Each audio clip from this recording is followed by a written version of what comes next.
Call this City Commission meeting of the City of Pahokee, Tuesday, May the 28th, 2024, to order at 6:03 p.m. May we please stand for the invocation provided by Vice Mayor Mervin, followed by the Pledge of Allegiance. Father God, in the name of Jesus, God, we come before you today, God, to say thank you. Thank you for another day, God, that you have allowed us to be here, oh God. Oh God, we ask you today, God, to give us guidance, wisdom, and understanding. Father God, we ask you, God, that you guide us and you lead us, oh God. Help us, oh God, to do what's right for the city of Pahokee. Bless us, I pray. In Jesus' name, amen. Pledge allegiance to the flag of the United States of America and to the republic for which it stands, one nation, under God, indivisible, with liberty and justice for all. Roll call, Madam Clerk.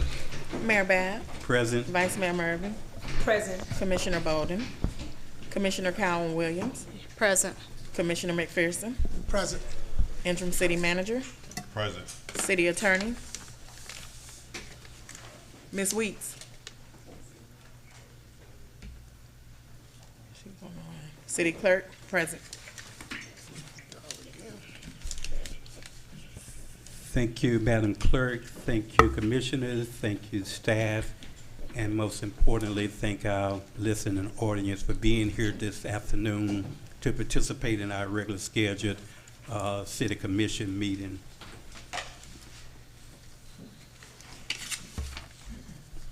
City Manager, at this time, do we have any additions for its emergency basis? No, sir, Mr. Mayor.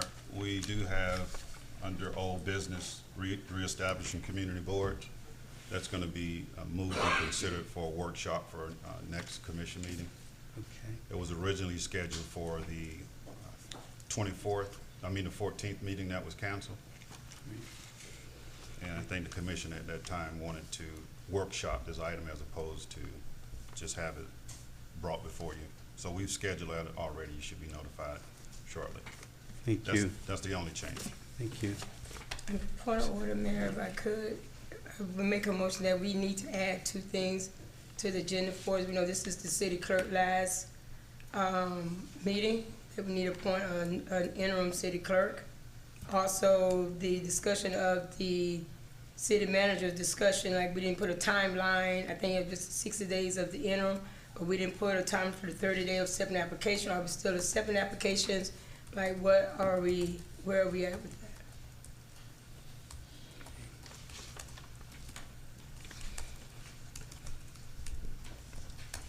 The city clerk, we do have a deputy, and more than likely that person would be appointed full-time city clerk. You're asking for us to do that now at this meeting? I think you should, because we're gonna have, she would be sitting there at the next meeting. She can bring back a resolution at the next meeting. We can draft the resolution and you can go ahead and appoint her as the city clerk. Tonight. You Right. can This- tonight if you, I can draft it, I'm but the saying you attorney do doesn't appointment, have you don't time. need a resolution. Not for the interim. If you're gonna Right. appoint her as interim, you don't need the resolution, but if you're gonna appoint her as a city clerk, you'll need the resolution. Right. Okay, what we can do then is Ms. Weeks said, Weeks, appoint Yes, her. I'm in the parking lot, but yes, we can draft a resolution for tonight, depending on what you all want to do. Okay. So we have a motion by Vice Mayor Mervin to add to our agenda the appointment of a city clerk, since our current city clerk is resigning effective the 8th of next month, June. June. And the second one was, The city manager discussion of the hiring of a permanent city manager. We know we have the, yeah, we got 6 days. Yeah, that should go on the agenda though, but you're wanting that to be discussed now? shouldn't it not been on the, should it be on the agenda?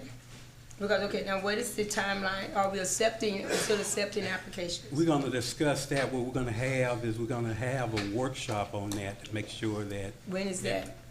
we're, That's what I'm just asking. I'm saying a discussion about it because I don't know. yeah, we'll announce that, the workshop. We can actually, make sure it's on the next agenda item. We got 60 days with the current interim city manager, so we have plenty of time to do that. And we're gonna make sure, since we did have some complaints that people felt that this process was rushed through, I really don't think so, but we're gonna make sure we address those issues and make sure it's on the agenda. Yes, we can, yeah, we can just recommend just advertise that position later on and for a week or two, but I would want to give him a little bit more time to get a grasp of at least 90 days before we actually look at appointing a permanent city manager.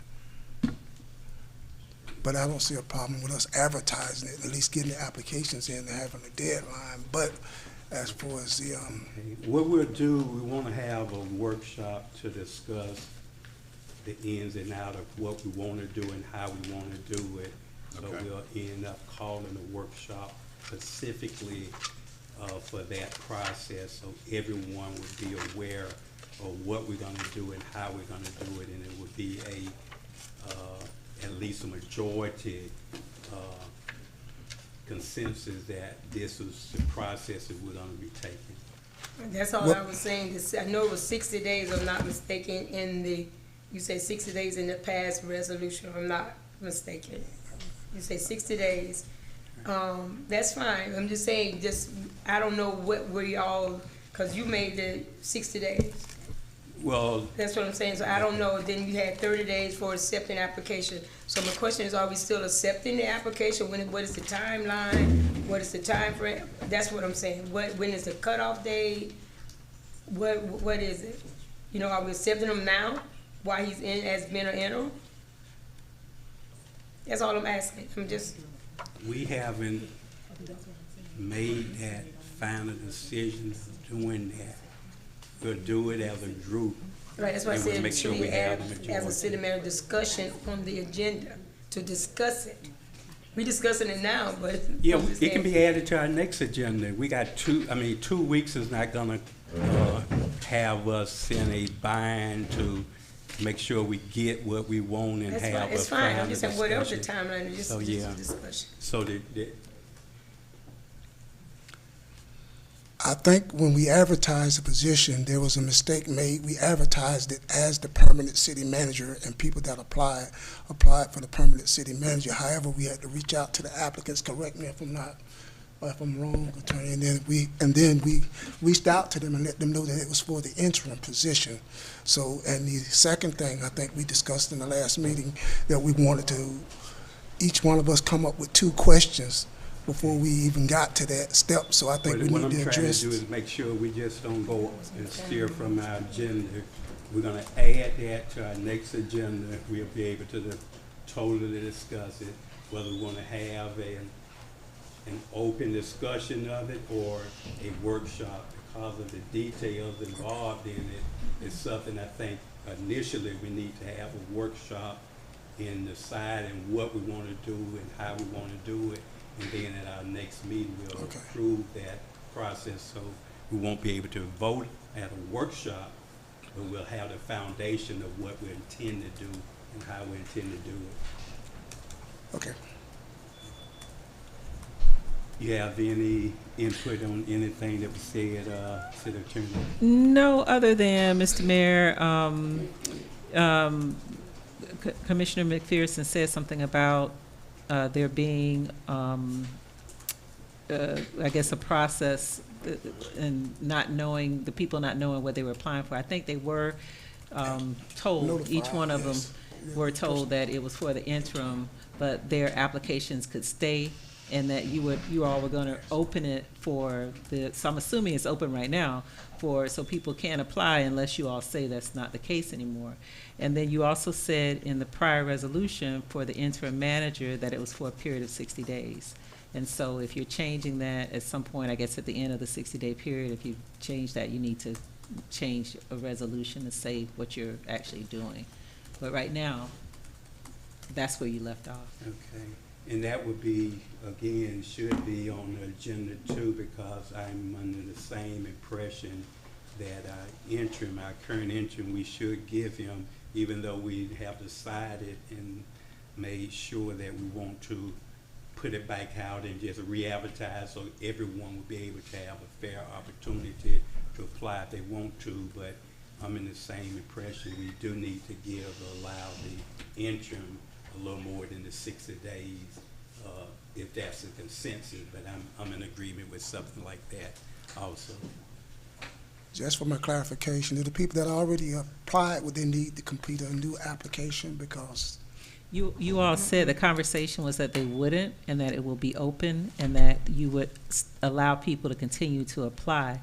But if it's not clear as to whether you're doing that or not, you all should make that clear. So if you have applications coming in, they should know that they're a part of the current process that's ongoing. Yeah, and I think there would be the same intention to allow everyone who have originally applied, if they so choose to want to be considered for the permanent, that their application would be still in good standing, and they won't have to reapply for the application process. Just let the clerk know or human resource know that their intention will be to want to be considered for the permanent city manager position. Okay, so we have one addition to our agenda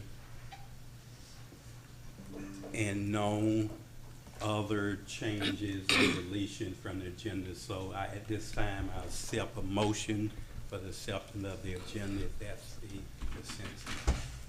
I'll second it, but I have a question. Are we going to need to also put on the agenda for the 90 days so we can get a new resolution for the city manager, the interim? Because the resolution we have now is for 60 days, so do that need to go on the agenda as well? You don't have to have it for tonight, no ma'am. Okay. I'll second. Is that with the add-on of the appointment? Yeah, I didn't make for who made the clerk? motion? You making the motion or you seconding? No, the motion is I made for the motion clerk, already. right? That's what I'm asking, you saying accept the agenda, that's with the add-on, I made the motion for the city clerk, that's city clerk or interim city clerk? interim city clerk, sorry. So is that included in the motion? Interim city clerk. You don't need a resolution for that. She- We're gonna maybe To have to add on vote. to You the could just agenda, add it to the we'll put agenda, it on the yes. agenda.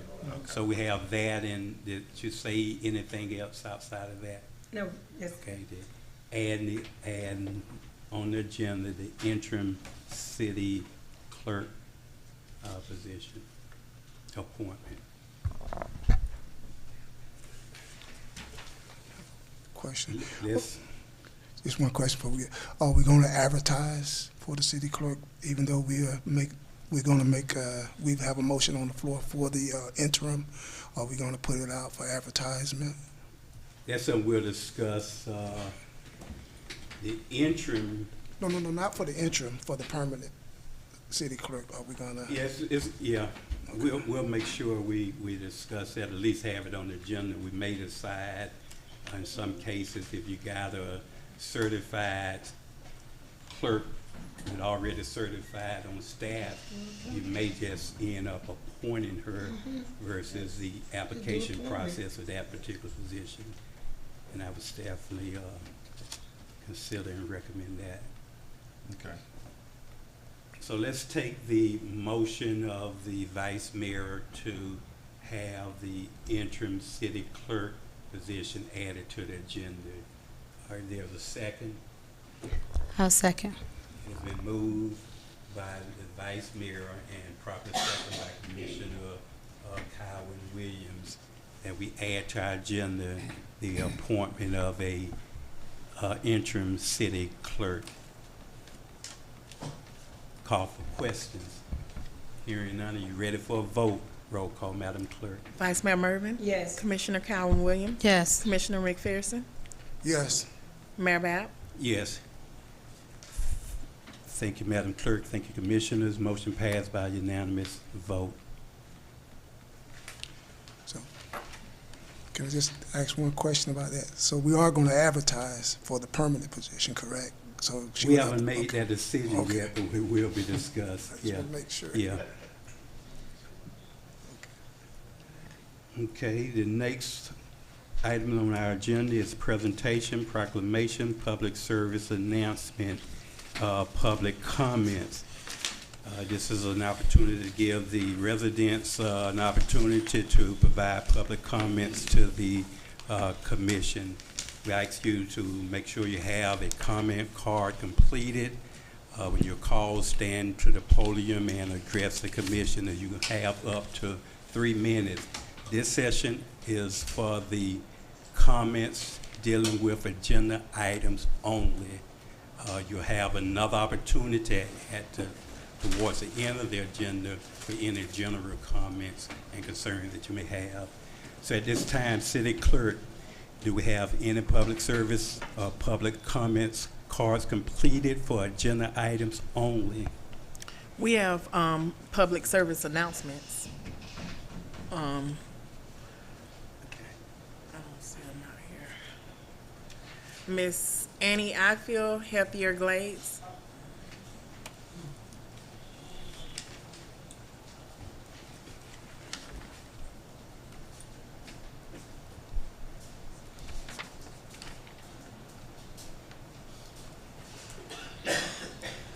Good evening, everyone. I'm Annie Eiffel, Healthier Glaze. I also brought Miss Christine Bolden with me as well, because we have a shared announcement that we both didn't realize that we announced, yes.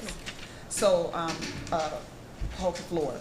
So I'm here for 2 reasons. Number one, this Saturday is the Senior Citizens Prom. And this is a event that is hosted by the Tri-Cities, where every year they rotate this event amongst the communities, and this year Pahokee is the host for the Tri-City Senior Citizens Prom, and that's going to be June 1st at 6 p.m. in the Eddie Lee Rose Gym. And so we're asking the commission to make sure you come out. It's going to be a night to remember. The theme, the colors are blue, white, red, silver, and black. So you got a choice of colors for the prom. Come on out and enjoy yourselves. The other thing I want to talk about is myself, along with Ms. Bolden from Bolden Community Impact, are partnering along with Bridges to host an event on June 8th, and it's called the Male Empowerment and Community Health Fair. And I'm going to let Ms. Bolden talk a little bit about this, because this is really her baby, but I wanted to just... Good evening, everyone. We would like to invite you all to participate in this year's event. This will be our 2nd year of our Male Empowerment and Health Fair. There will be screenings done by FAU and other organizations.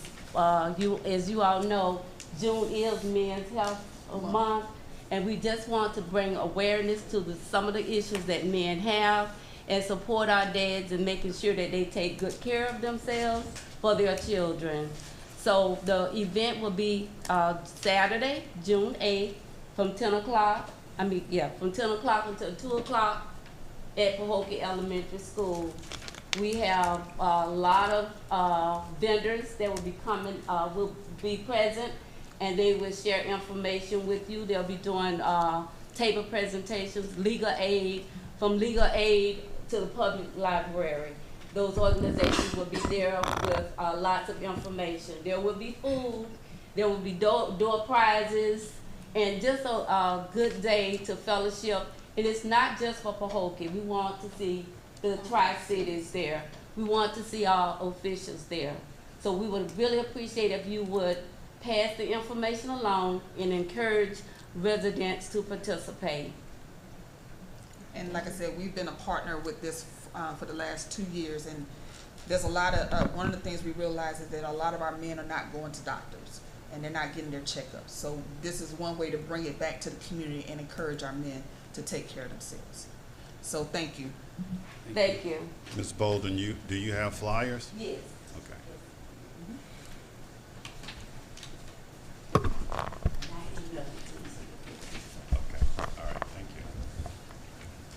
Just one quick question, clerk.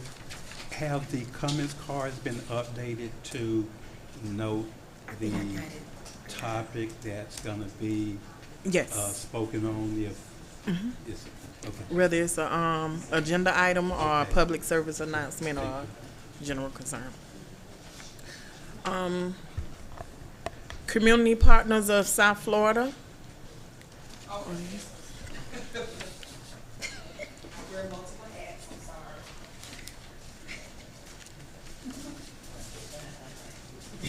sorry. I know, I wear multiple hats, excuse me. So I'm here to introduce Ms. Kelly Powell. She is the CEO for Community Partners of South Florida. She happens to be Healthier Glaze fiscal agent. And she's gonna talk to you about a project that's happening in the city of Pahokee that she wanted to make sure that you're aware of. And so then I'll turn it over to her. Good evening. Thank you for having me. I just wanted to let you all know, and thank you at the same time, for a project that we have been involved in at 1020 East Main Street, so just down the street a little bit, in partnership with St. Mark's Episcopal Church. As you all know and drive by, you can see that there's construction going on. And again, thank you, because you all have been instrumental in making this happen. To date, it's approximately about a $1.5 million investment they've made in the property, and we are in the process of getting the last finishing pieces together. Community Partners of South Florida is in partnership with St. Mark Episcopal Church, and we are going to be the tenants. Currently, we're the nonprofit developer that is working on this project, but we will also be the tenants there, and we will be moving our Bridges of Pahokee program to that location, along with our Prosperity Center, which is a program that is all about economic mobility, housing, meeting people where they're at on their journey of financial literacy. So this opportunity, this building is an opportunity for the community to also partner and be in place with us. It's about a 2,500 square foot building, and we will have community space to be able to invite partners in, to have a location to be able to provide services. Additionally, with this building, we will have an office for our mental health staff members to ensure that we have therapists in the Pahokee area serving the community as needed. As I said, we're in the final phases. The church will continue to exist there. The church is in the center. The building has been built around, and I have drawings I can share and pass around to show you what the building's going to look like on the inside. But the church will still operate there as well, and this is all phase one of our project. Phase two, on their additional land they own, is looking at building housing. So that's why Annie said this is an introduction, because we'd love to continue to work with you all to be able to provide affordable housing, really looking at that 80% AMI and below. So that's phase two. Obviously, we have not started there, but we're just excited to be expanding our footprint and the work we're doing in the city of Pahokee. Our Bridges and Mentoring program have been here since 2010, 10, quite so many years. But our goal is really to ensure that all our services are foundational in Pahokee and not just people coming out. So we're really trying to build our staff from the community and ensure that we're meeting the needs of the community at the same time.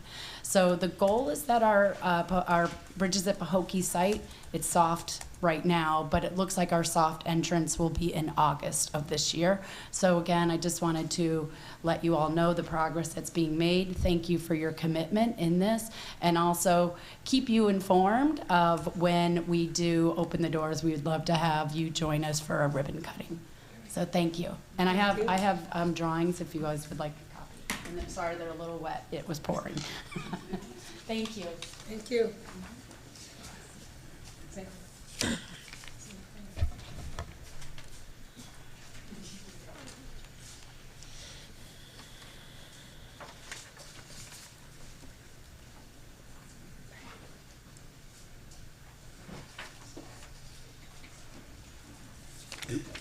That's it, sir. That's it, thank you.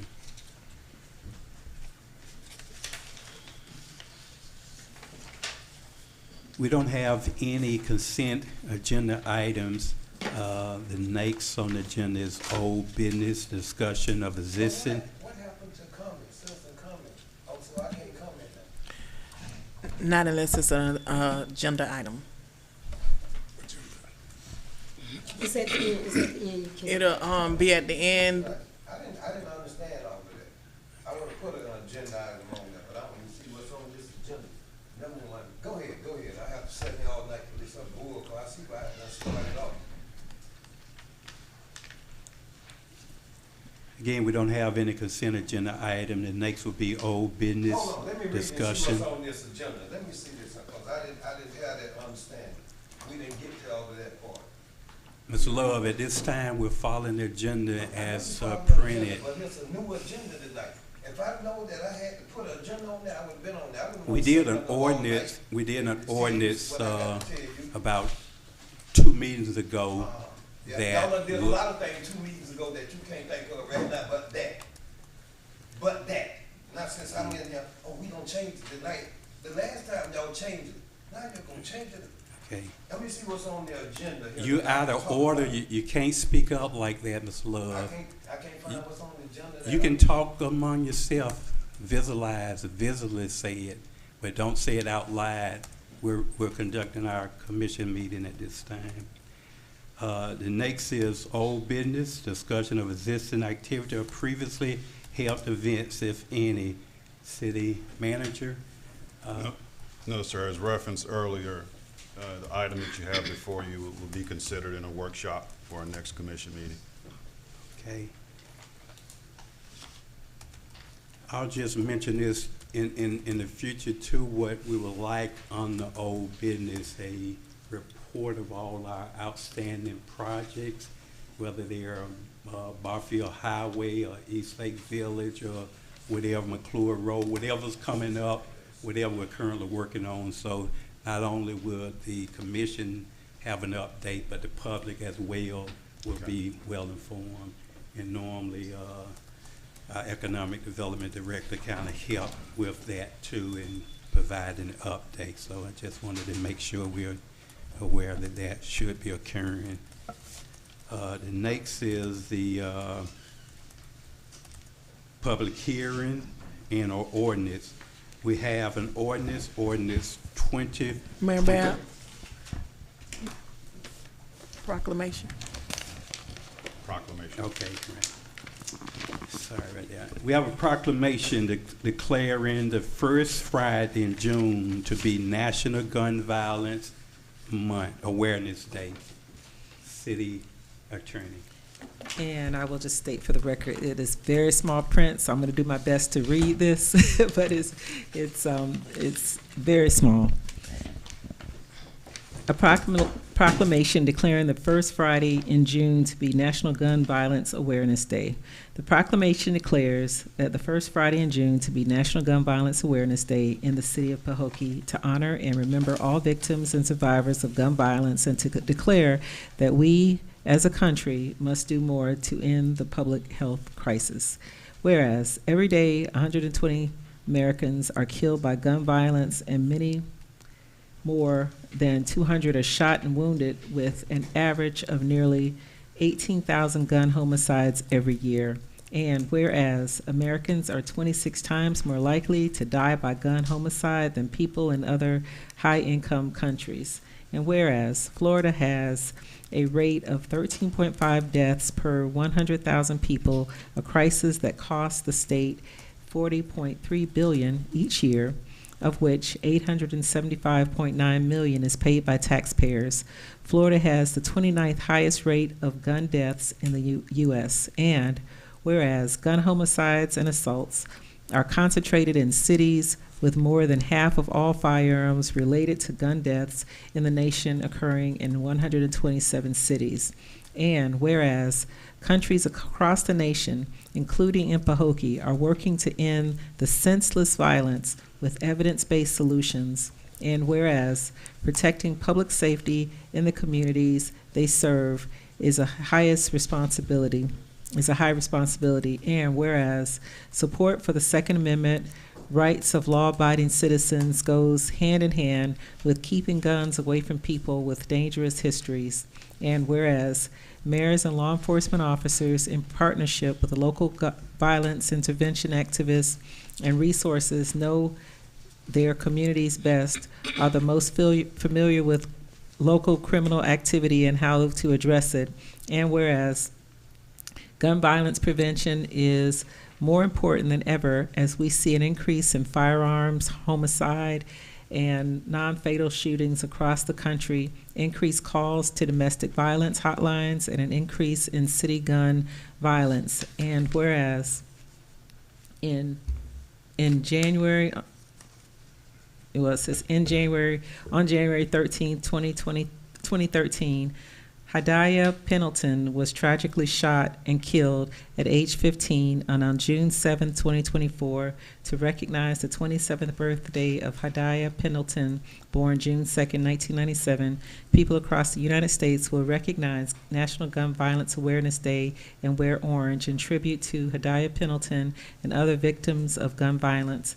And whereas the idea was inspired by a group of Hadiah's friends who asked their classmates to commemorate her life by wearing orange. They chose the color because hunters wear orange to announce themselves to other hunters when out in the woods, and orange is a color that symbolizes the value of human life. And whereas anyone can join this campaign by pledging to wear orange on June 7th, the first Friday in June in 2024, to help raise awareness about gun violence.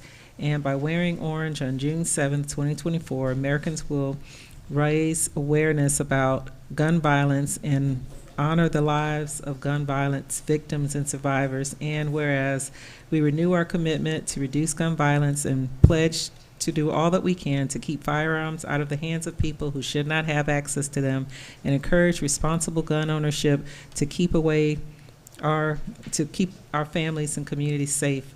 Now, therefore, I, Keith W. Babb, Mayor of the City of Pahokee, and on behalf of the City Commission, do hereby declare the first Friday in June to be the National Gun Violence Awareness Day. I encourage all citizens to support their local community efforts to prevent tragic effects of gun violence and to honor and value human lives.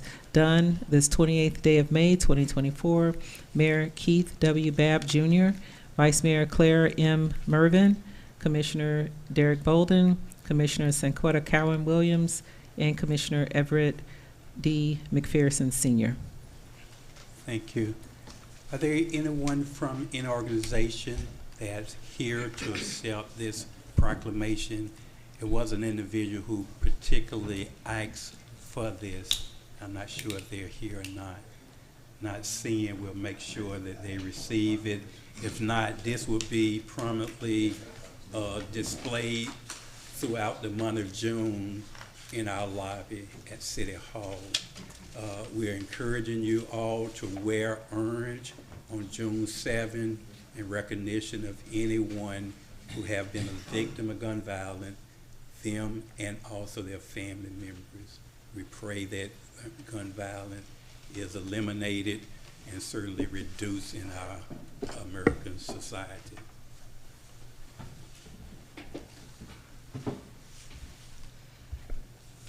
Next, we have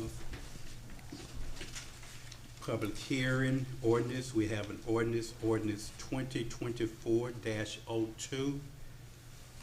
City Attorney.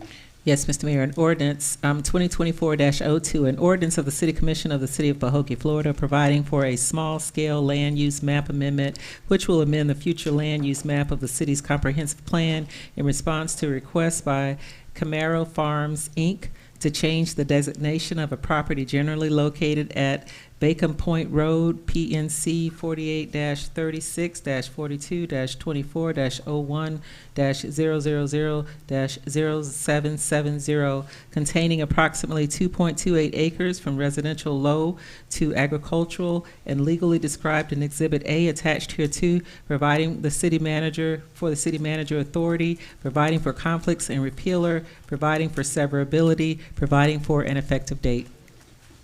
Thank you, City Attorney.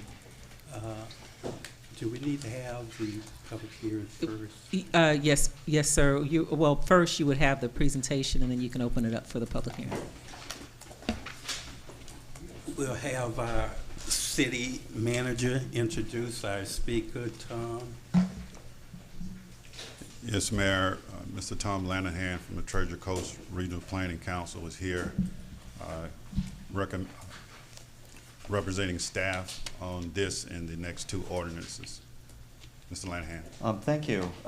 So just a brief introduction. I've had a chance to meet some of you before, but unfortunately not all of you yet. So it's nice to be here tonight. My name is Tom Lanahan. I'm the Executive Director of the Treasure Coast Regional Planning Council. Prior to that, I was the Planning and Engineering Director in the City of Green Acres for 16 years. Before that, I was in the private sector in an architecture and construction management company.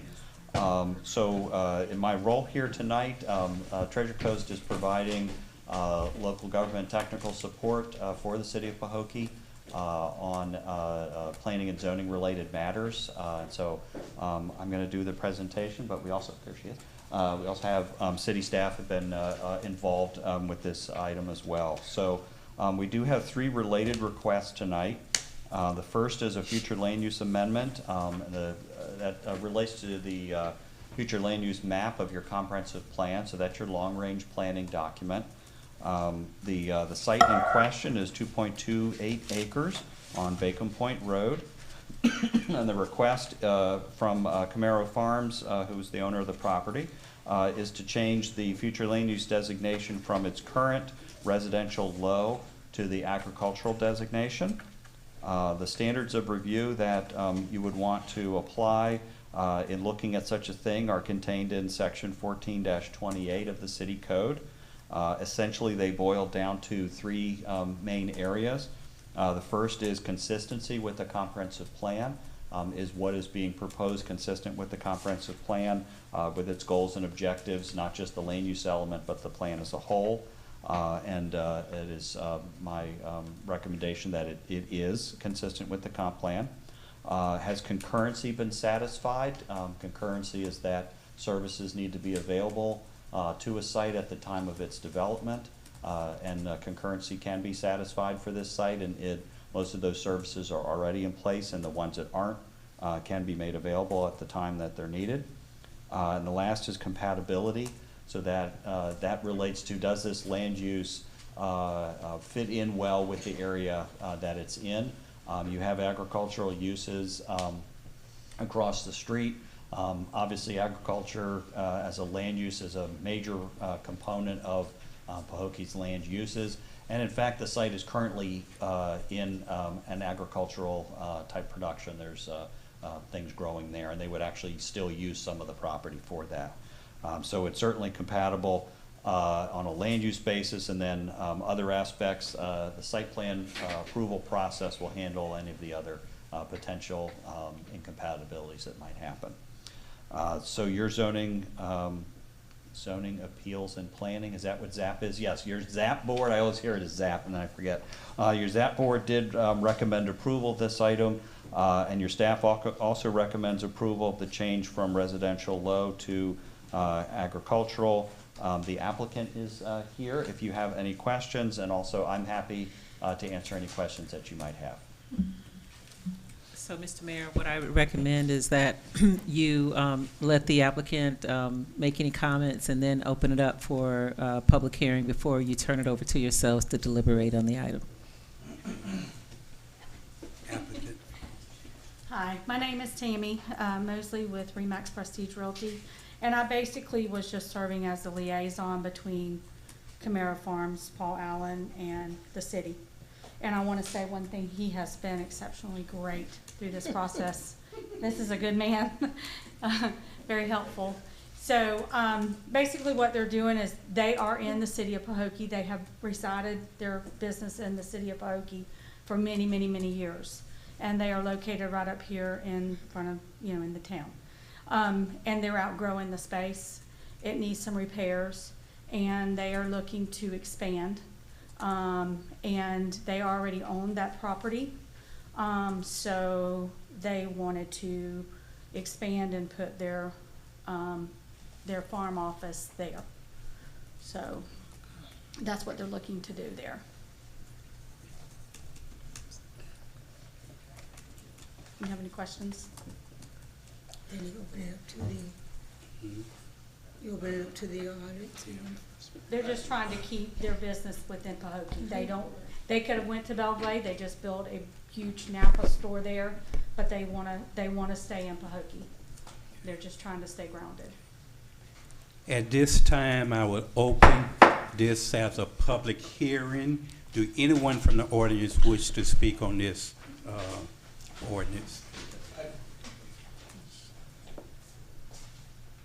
James Scott, 3044 Eldorado Drive. How does that benefit Pahokee? They've had their business here for many years. I'm talking about turning residential property into farm property. How does that? It's not, well, Yes, it is. but it's their property. Okay, but they pay tax on it now. If you turn it into farm property, then they're not gonna pay no taxes. We're not getting anything from this. Go ahead.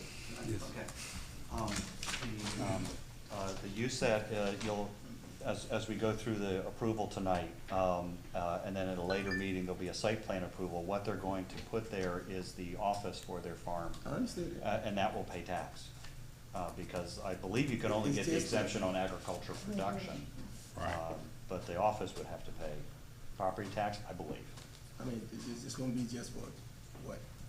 What we know. How much, the whole 2.8 acres, or is it gonna be just for the? About the site plan that's associated with this, which isn't in front of you tonight, but it is coming down the road. About half the site would be developed with the office. The other half of the site would stay in agricultural production, because it's in production now.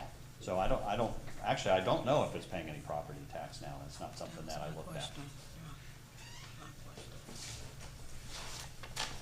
They got palm trees on there. It's 2 houses on there. And other people tried to buy it to build condos on there. For some reason, the sale didn't go through.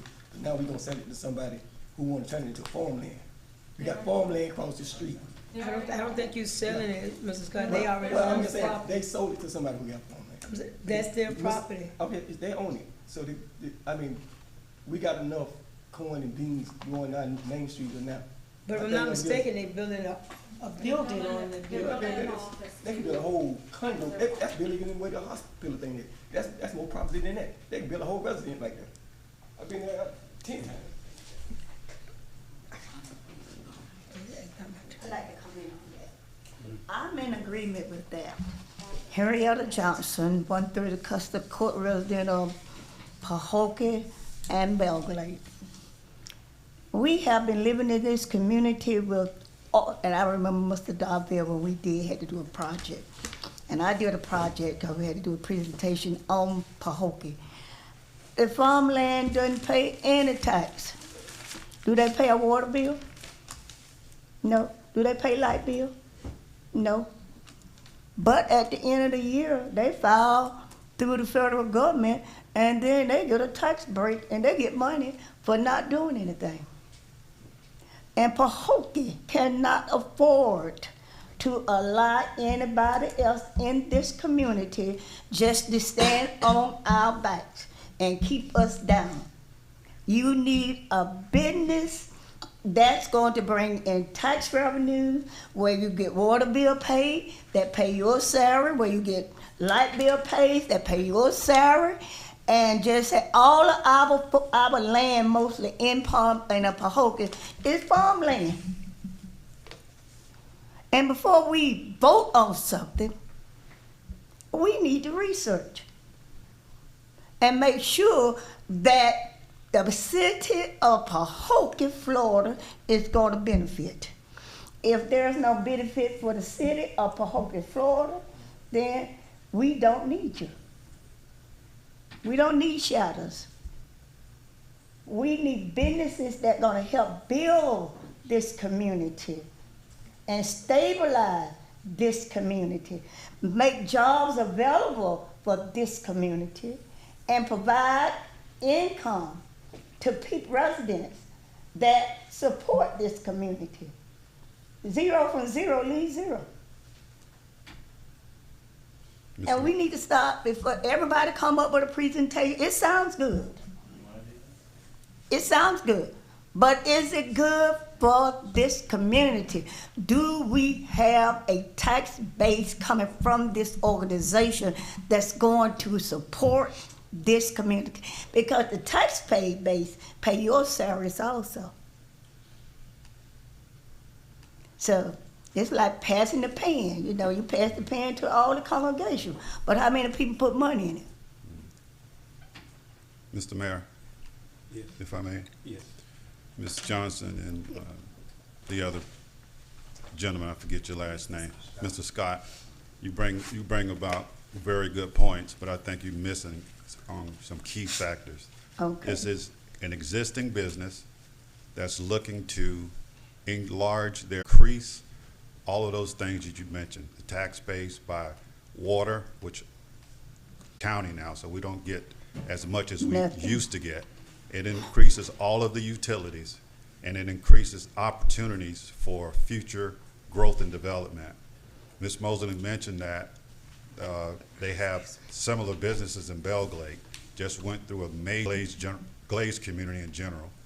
So it is now considered ag, but this whole process will lend itself to an opportunity to. Mr. Jackson, that is a very good mini presentation, because this is what the community people need. Yes. We need to be able to track this.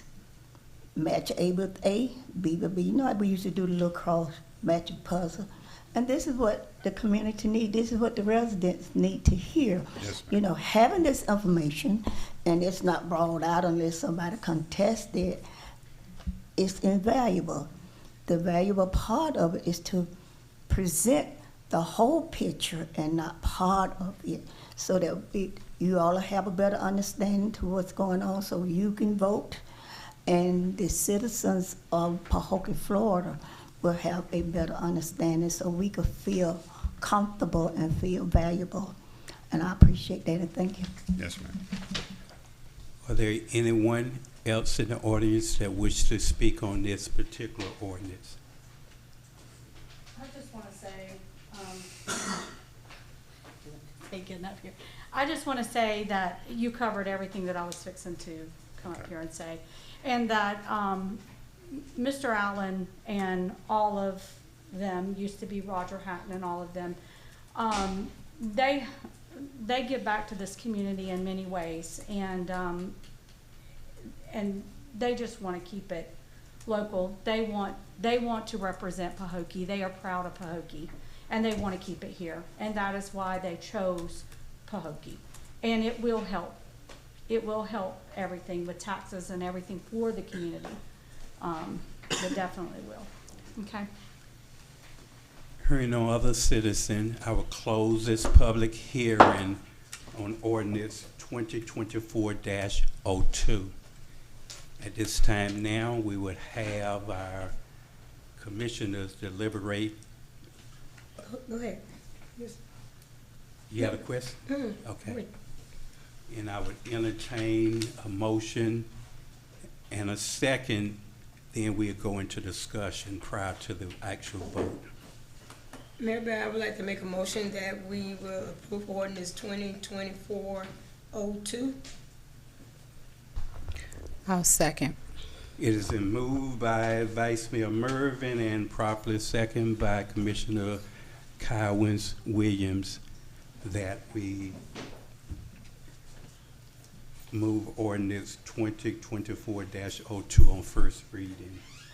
Call for questions. I have one, and probably not just a question, but just a comment on Mrs. Henrietta when she was saying that to bring it out to the public. There was a ZAP board meeting, and the ZAP board meeting is open to the public, and they did the same presentation to the community, where the community is able to come get a copy of what they're presenting. And so it's not that we don't know, because it did go through a ZAP board. It went through the process. The whole thing went through the process. So, and I understand what Mr. Scott was saying, but it is a building, that we'll be paying taxes, we'll be paying water bill, light bill, all of that. And two is a privately owned property, they own that property, so we can't make them build 40 duplexes if they want. You know, this is what they see fit, they outgrowing the office where they're at. If you notice, they have no parking spaces, really, and it did create jobs there. How many more gonna create? I don't know, but I know it does create jobs, so. Pay more taxes. You know, because it's a bigger piece of property, so, I just wanted to say that it did come to the community, and they did know, you know. I just want to say that I have been unavailable to We're- attend. We're in discussion right now. Let's the commission have this particular time. In addition, a question from the commission? Yes, I Commissioner have a Calvin. few questions. One of my questions that I have is, I think I asked the city manager this question. Why is it they want to zone it agriculture instead of commercial? Since it's going to be a commercial building. I'll field that because that was actually my idea. The area in question is the uses that are down there are primarily residential, institutional. There's some churches nearby, and agricultural. And I had concerns about putting commercial zoning in there because of all the other uses that could come about once we zone it commercial.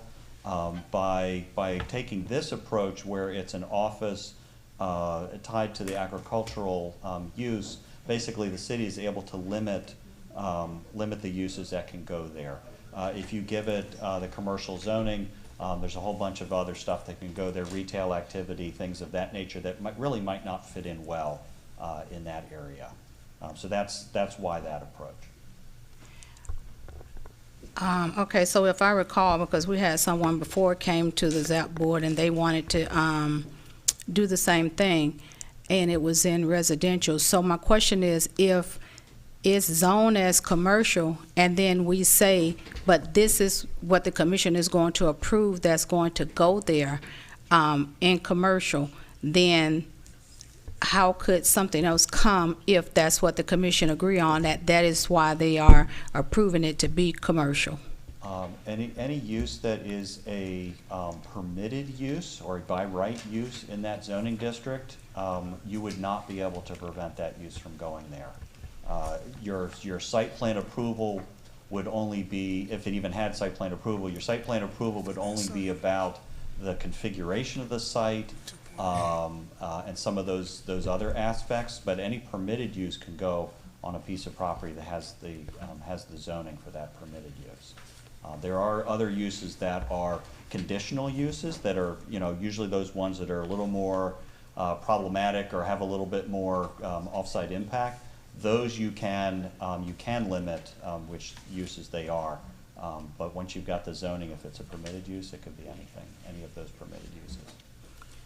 So Okay. you don't have as much control over it, I guess, at that point.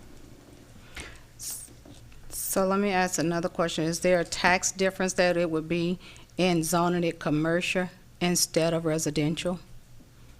And I don't know what the taxes is on it now. Do you know what the taxes, because it's zoned as residential now, right? It's zoned as residential, but it's essentially vacant, so Mhm. I don't know what, if anything, I don't know how much they're paying. I don't know the answer to the tax question, I guess.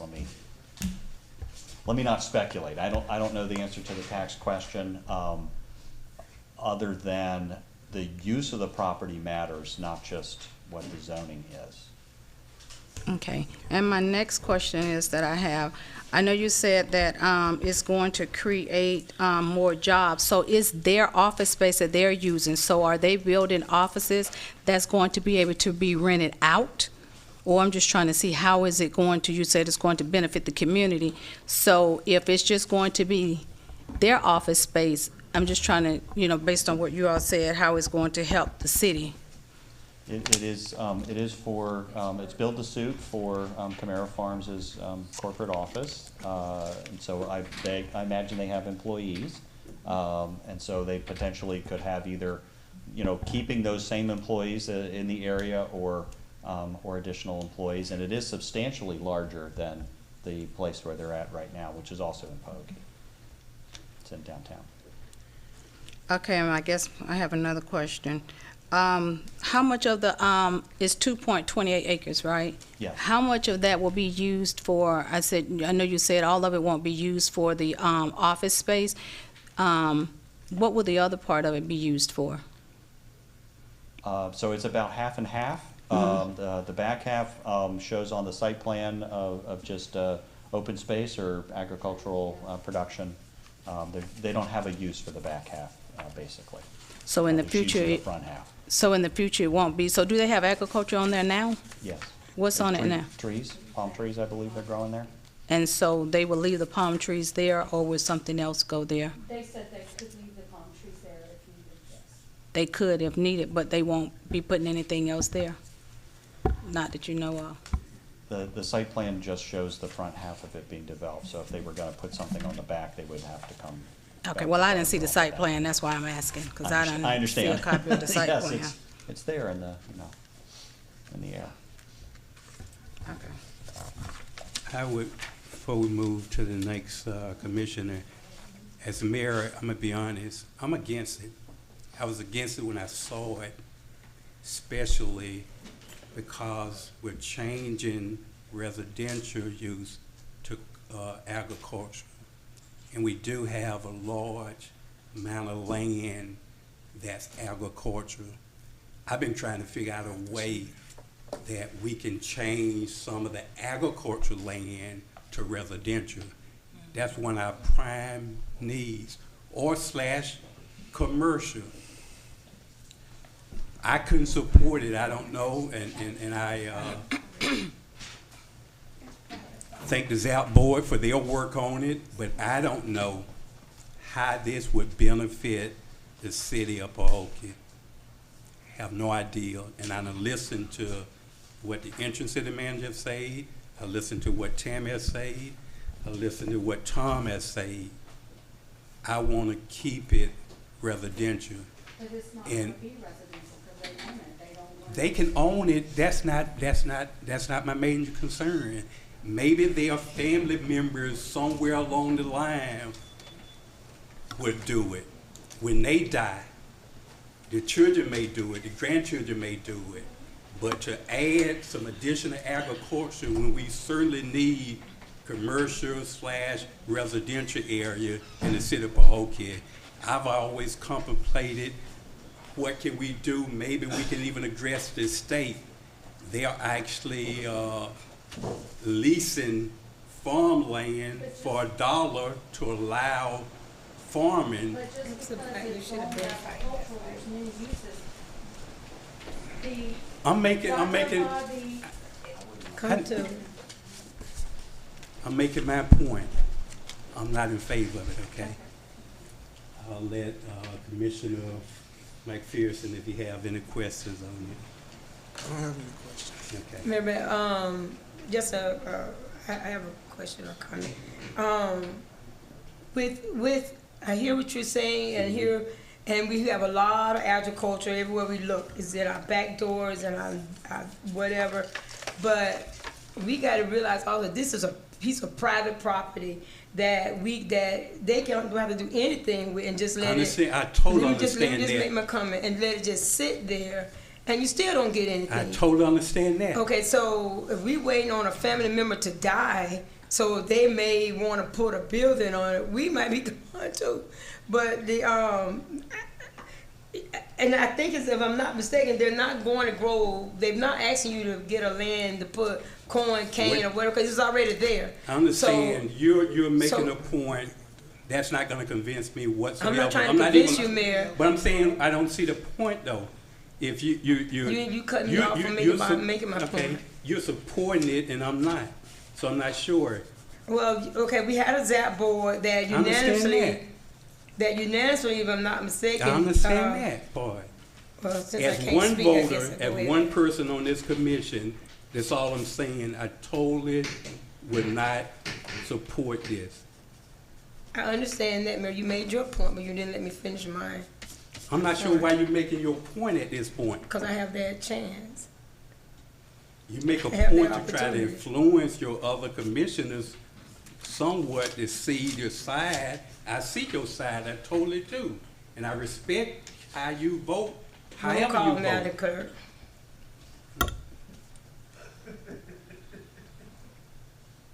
I'm sorry, I didn't hear that. Roll call, Madam Clerk. Oh, are there any additional questions? Hearing none, are you ready for a vote? Roll I call, have Madam Clerk. before we call, I have a question, Mayor. So this ordinance, I know this is the first read, and so I'm just asking, so if this, ordinance fail, does it come back for a second read, or if it pass either or? You have to pass on the first reading and come back on, if it's It dies. favored, and then we'll have a second reading.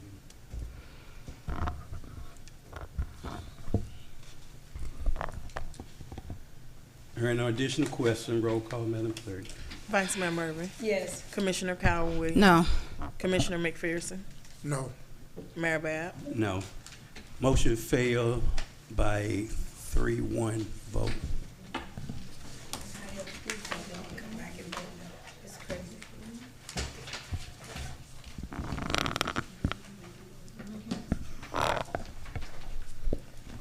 And just a comment, Mayor, I'm sorry, point of order.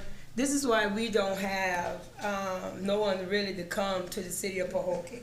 This is almost about the third or fourth person, pretty much, that this commission pretty much have voted against as doing business in the city.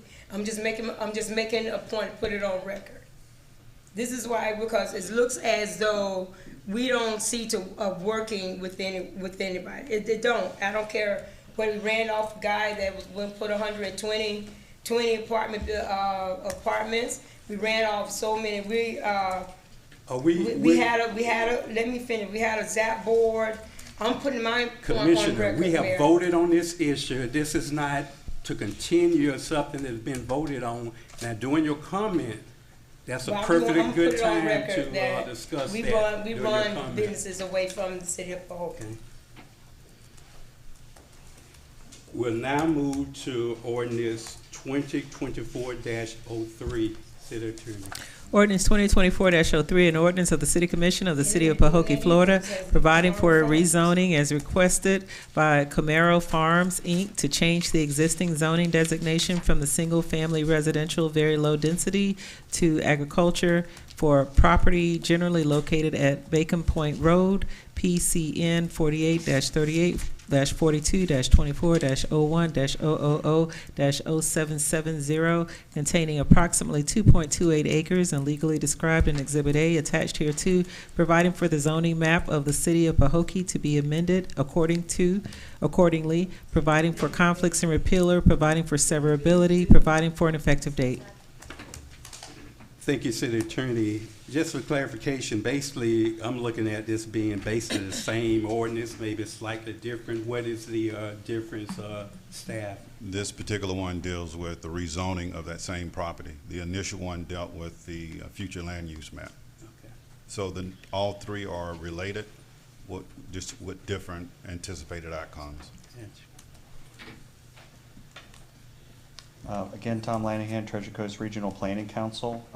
Because the land use change did not move forward, we cannot rezone the property. So you should, at this point, you should deny the zoning change as well, because, or not even hear it, because you can't rezone the property without the land use being in place. So.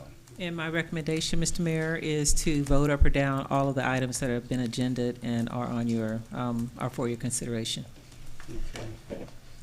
Do we still need to consider a public hearing? Yes, you do. Okay. At this time, I'll open this ordinance 2024-03 up for a public hearing. Do anyone from the audience wish to speak on this particular ordinance? Hearing none, I close the public hearing.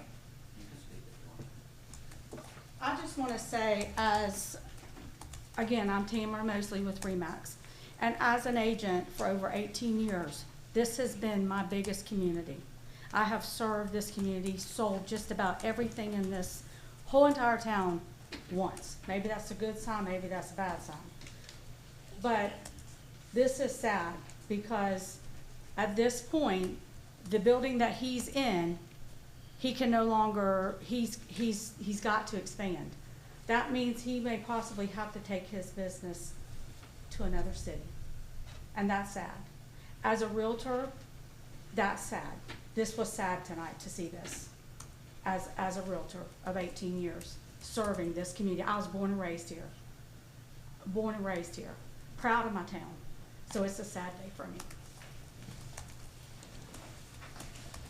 Are there any others wish to speak on this ordinance? Hearing none, I close the ordinance public hearing, and I'll move a motion or a second if it's the desire of the commission. For lack of a second, this ordinance will be dead on arrival.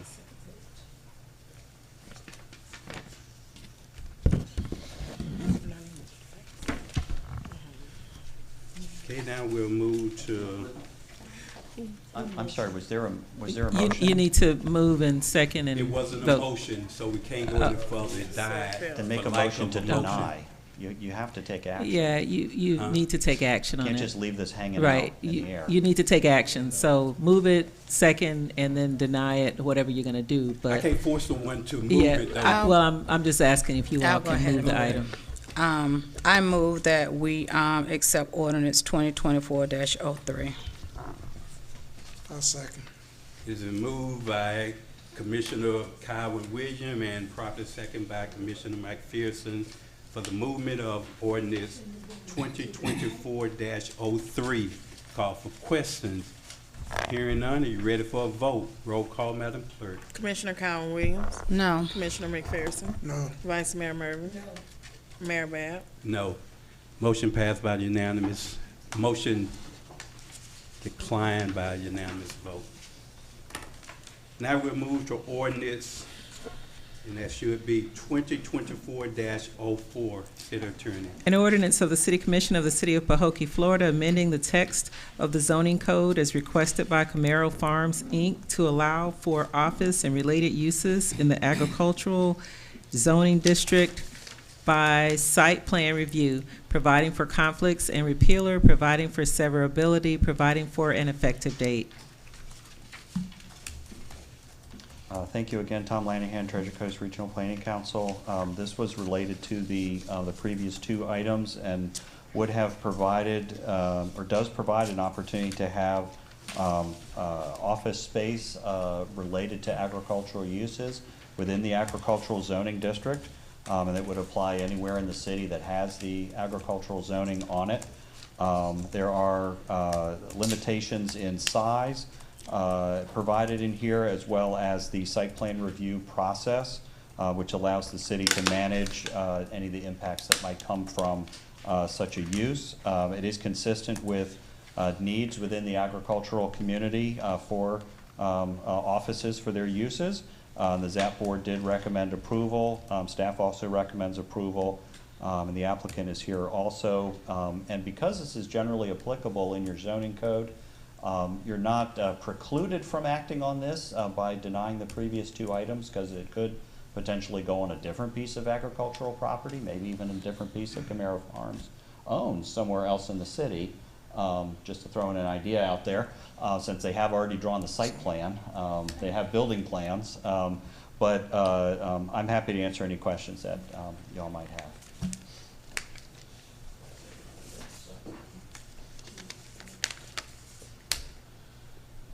Are there any questions from the commission?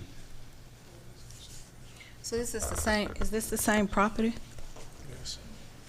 This is a general zoning code amendment, so it would be applicable to any piece of agriculturally zoned property in the city. It's not site-specific.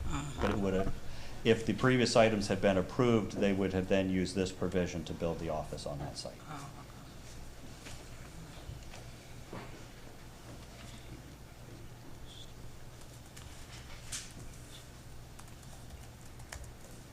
City Manager, you want to have any comments on this particular ordinance?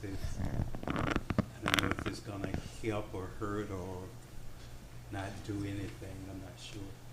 Yes, as Mr. Lanahan mentioned a minute ago, there are existing agricultural land that this may be applicable for, that's already within the city limits.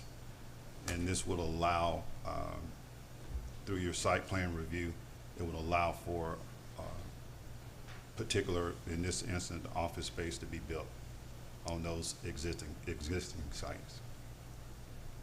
Okay. So the owner of the property that we just denied the two first ordinance, would that help that individual to build on his property currently? Or no, not? I'm not sure without having. Would it help this particular owner now to build on his current property office space? If we pass this particular order? No, their current office is in probably core zoned. It's in downtown Pahokee, so this wouldn't have any implications with that at all. I'm talking about the land. Oh, the land? No, their current land is zoned residential low, sorry, SF1. Land use of RL, zoning of single family 1, so this wouldn't be applicable to that.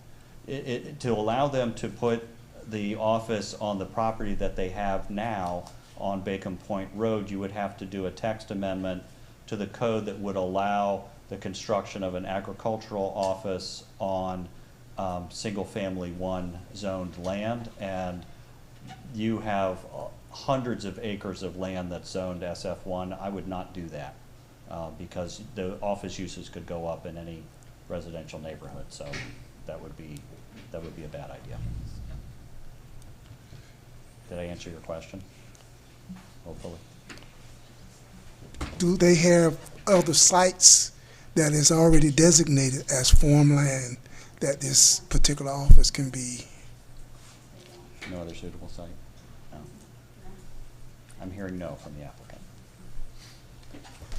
That's really the only way that this particular ordinance would be of benefit to them if they had existing zone agricultural land. What about the ZAP board? Are they applying for an zoning of residential/commercial?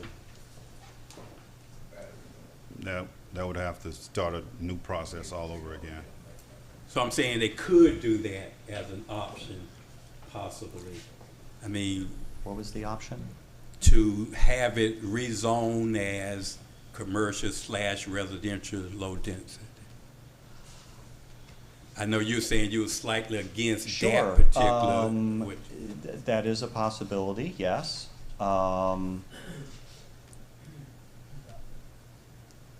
Yeah, that's a possibility. I could work with that. You could put a commercial zoning designation, land use and zoning designation onto it. We could try and find an appropriate district. Keep in mind that any of the permitted uses in neighborhood commercial would be my recommendation. That's the lower intensity category. Any of the commercial uses would be allowed there, but that is a possibility. I would suggest that if the council wants to entertain that, if we could get a consensus that you all might want to pursue that, so that while our services from Treasure Coast are being provided at no charge to the city, it does cost me hours to be here. Number one, and then number two, respectfully, that you not make the applicant reapply, that you take their application fees that you already have and just sort of morph this approval, but you would have to re-advertise. Right. And I think go to the ZAP board again. It would have to go to the ZAP board, yes. Okay. So potentially a little delay, but see what you think. I certainly don't have any problem with that process. It would help trade in agriculture areas, the opening for businesses if they choose to now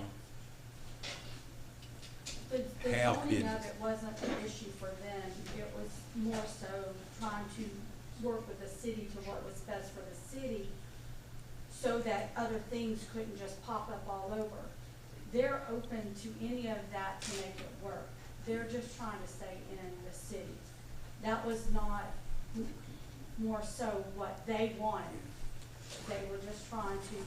Right, yeah, and that's exactly right, and I think if we actually jump on our Wayback Machine for a minute, they probably asked for commercial at the beginning, and, you know, I sort of led them down this path, so, yeah, the applicant wasn't trying, their request was not, give me agricultural land use and zoning, and then, you know, this code thing and this whatever stuff, we would like to put our building here. That's what their request was, and so, you know, I looked at it as my job to find how do we get from A to B.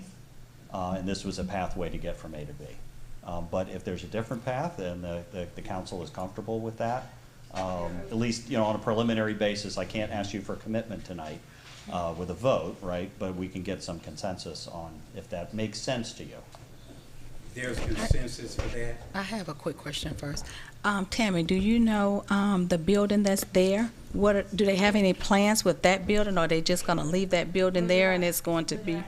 Mm-hmm. I'm not 100% sure whether or not they will sell it or keep it, but they have outgrown it. It does have some issues in order to stay there, they want to, you know, work on. So, but they've just outgrown it.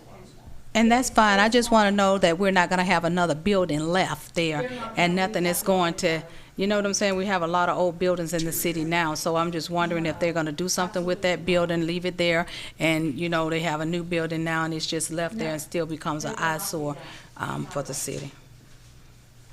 We're not taking a vote, but just by consensus, so that they could have some indication that this commission is not against residential low/commercial zoning use of that land. I just have one question with that, though. I know he said we can't control once it's zoned commercial, so before we do take a vote, will we be able to get a list? We're not gonna take a vote. Oh, but just a okay. Oh, what? consensus, Okay. but if it's commercial, I don't care what kind of commercial, it's business, it's growth. If it's residential, it's growth. I know, but we still put it in a, only thing I'm saying, Mayor Bad, we're putting it still in a community of resident, you know, of houses.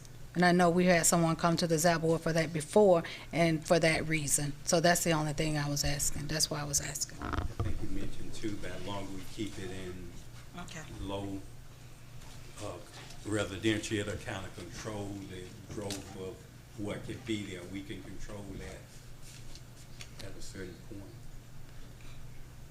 I have a question, Attorney, just for my information only. If we approve that for a commercial, would that only apply to that 2.28 acres? Because I'm trying to understand how would that affect everything else around it? Is it Tom? Yes, that's what the application is for the 2.28 acres. And Yes. that's the only acreage that the owners own this current time. So whatever designation is there, it'll be restricted for the 2.8 acres. Yes, because I keep hearing that that's going to open it up for everything else, but if we... No. So, I think he's talking about the text amendment. yeah, the text amendment would be what's proposed on the text amendment, any agricultural land owned by anybody within the city of Pahokee would have the ability to access that provision if the text amendment went forward. Rezoning action on this specific site, the 2.28 acres, it would be limited to just the 2.28 acres that Camaro Farms has requested the action on, and it would be just that site. And just to be clear, on the item that you're on right now, which deals with the text amendment, the planner is saying that he does not recommend that, correct? I think it's a fine product, but given the previous action, it doesn't make a lot of sense to proceed with this. And this actually has 2 advertised public hearings on it, so you would be able to not have to advertise the second reading if you deny it tonight. And then we can take a brief step back and find an appropriate zoning district that if there's a consensus that a type of commercial might be a better fit over there. There is a church right near there, which is also non-conforming for zoning. A conversation I had with the previous manager about potentially trying to kind of get some of those uses on the right side of the code, that there might be an approach there, but I'll look at that a little bit. Because commercial was one of the options that we looked at way back, so. Yeah, it was neighborhood commercial, which is the lower intensity category. Because you don't have a pure office zoning category in Pahokee. Some communities do, you don't have one, but that's okay. So Hopefully I answered in some manner your question. before we do the final vote on ordinance 2024-04, staff them as a city manager, you're recommending this one be approved? No, I would recommend that you deny it based on the previous actions for the other two. Okay, we've closed the public hearing, and now we're gonna move ordinance 2024. Well, Mr. Mayor, I just want to make sure you did open the public hearing, correct? Yes, ma'am. Okay. Yeah, because they spoke. Okay. The clerk said she didn't hear it Okay, open. well, I'll just reopen it again and make sure that it's open. At this time, I will open the public hearing for ordinance 2024-04. Do anyone from the audience wish to speak on this particular ordinance? Hearing none, I'll now close the public hearing for ordinance 2024-04. At this time, I entertain a motion from the City Commission. Mayor Bab, I move that we accept ordinance 2024-04. Second. It has been moved by Commissioner Cowens Williams and second by Commissioner Mike Pearson. Yes, just so that the record's clear, did you mean to accept it or deny it for the? Deny it. Okay, so the motion is to deny the item, and if there's a second to deny it, then you're voting on denial. Okay, so we got a motion and a second to deny ordinance 2024-04. Call for questions. Hearing none. I'm ready for a vote. Roll call. Commissioner, It's for denial. Commissioner Cowan Williams? It's to deny, right? Yes. No. Yes. Yes. Commissioner McPherson? Yes. Yes. Vice Mayor Mervin? Yes. Mayor Bab? Yes. Motion passed to deny ordinance 2024-04 by unanimous vote. I don't want to beat a dead horse here, but was there any consensus about the Yes. commercial approach? We were having Yes. sidebars, so. Yes. Okay. Yes. Do you like that approach? Okay, all right, thank you. We'll be back. Thank you. Now we'll move to resolution 2024-13, City Attorney. A resolution of the City Commission of the City of Pahokee, Florida, amending the signatories for various bank accounts of the City of Pahokee at PNC Bank, N.A., approving Michael E. Jackson, interim city manager, as an additional signatory, removing Rodney D. Lucas from all accounts, and authorizing city officials to execute all necessary documents to comport with this resolution and with PNC banking requirements, providing for an effective date. Thank you, City Attorney. City Manager, we normally just ask you to give a brief explanation, but it's so obvious we're not gonna move with that. Okay. City Commission, haven't had the resolution properly read into our minutes by our City Attorney. What is your pleasure? Mayor Bab, I move that we accept resolution 2024-13. I'll second. It has been moved by Commissioner Cowens Williams and properly second by Vice Mayor Mervin for the adoption of resolution 2024-13. Call for questions. I have a question. Is it possible we can add to remove, because I think Warner's on there, to remove her since this will be her last meeting. Oh, okay. Mr. Mayor, we did ask that question when it was prepared, and I think the answer that we received on that is that while she's still here for up to the 10th of June, it may be necessary to have her sign things, and it could be an inconvenience for the city if you don't have that additional signatory. So what we talked about doing was bringing another resolution back closer to the time that she leaves so that you can remove her from the bank account and add whomever might be your interim city clerk or your city clerk at that time. But it's totally up to the commission. Okay. Any additional questions? I have one. When will the bonding part come in? And I don't know if we've been consistent with that, but I think every person who has signatory requirements should be bonded for protection of the city. There is, and maybe the clerk has some additional information about the bond. I was just saying, we should have a surety bond for You- each. Normally, you do have a provision in your code of ordinances that says that's what you will do for the manager. I don't know that it extends to the other signatories. I know, within my contract, and if you're contracted, it's within our contracts as the city manager or the city clerk to have a surety bond. Okay. So just make sure we at least follow that at some point. Any additional questions? Hearing none, you ready for a vote? Roll call, Madam Clerk. Commissioner Colin Williams, Yes. Vice Mayor Mervin, Yes. Commissioner McPherson, Yes. Mayor Bab. Yes. Thank you, Madam Clerk. Thank you, Commissioners. Motion passed by unanimous vote.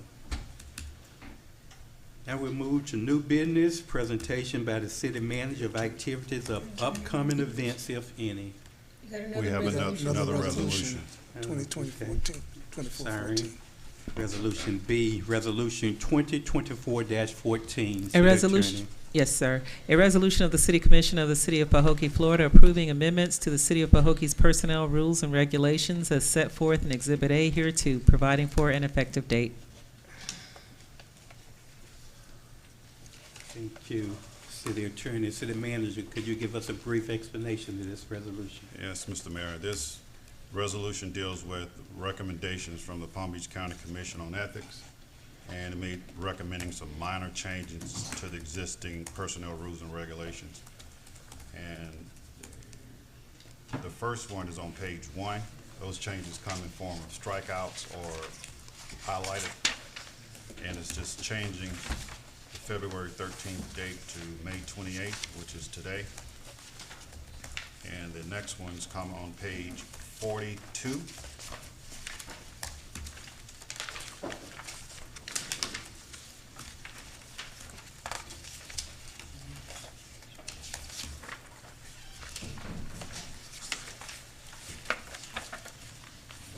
if you look, second paragraph, the strikeout. Have you got that yet? 42 in the back. Yeah, another one in the back. It's 42 on your handout, on the booklet, but it's actually page 92. Okay. Not sure how you're reading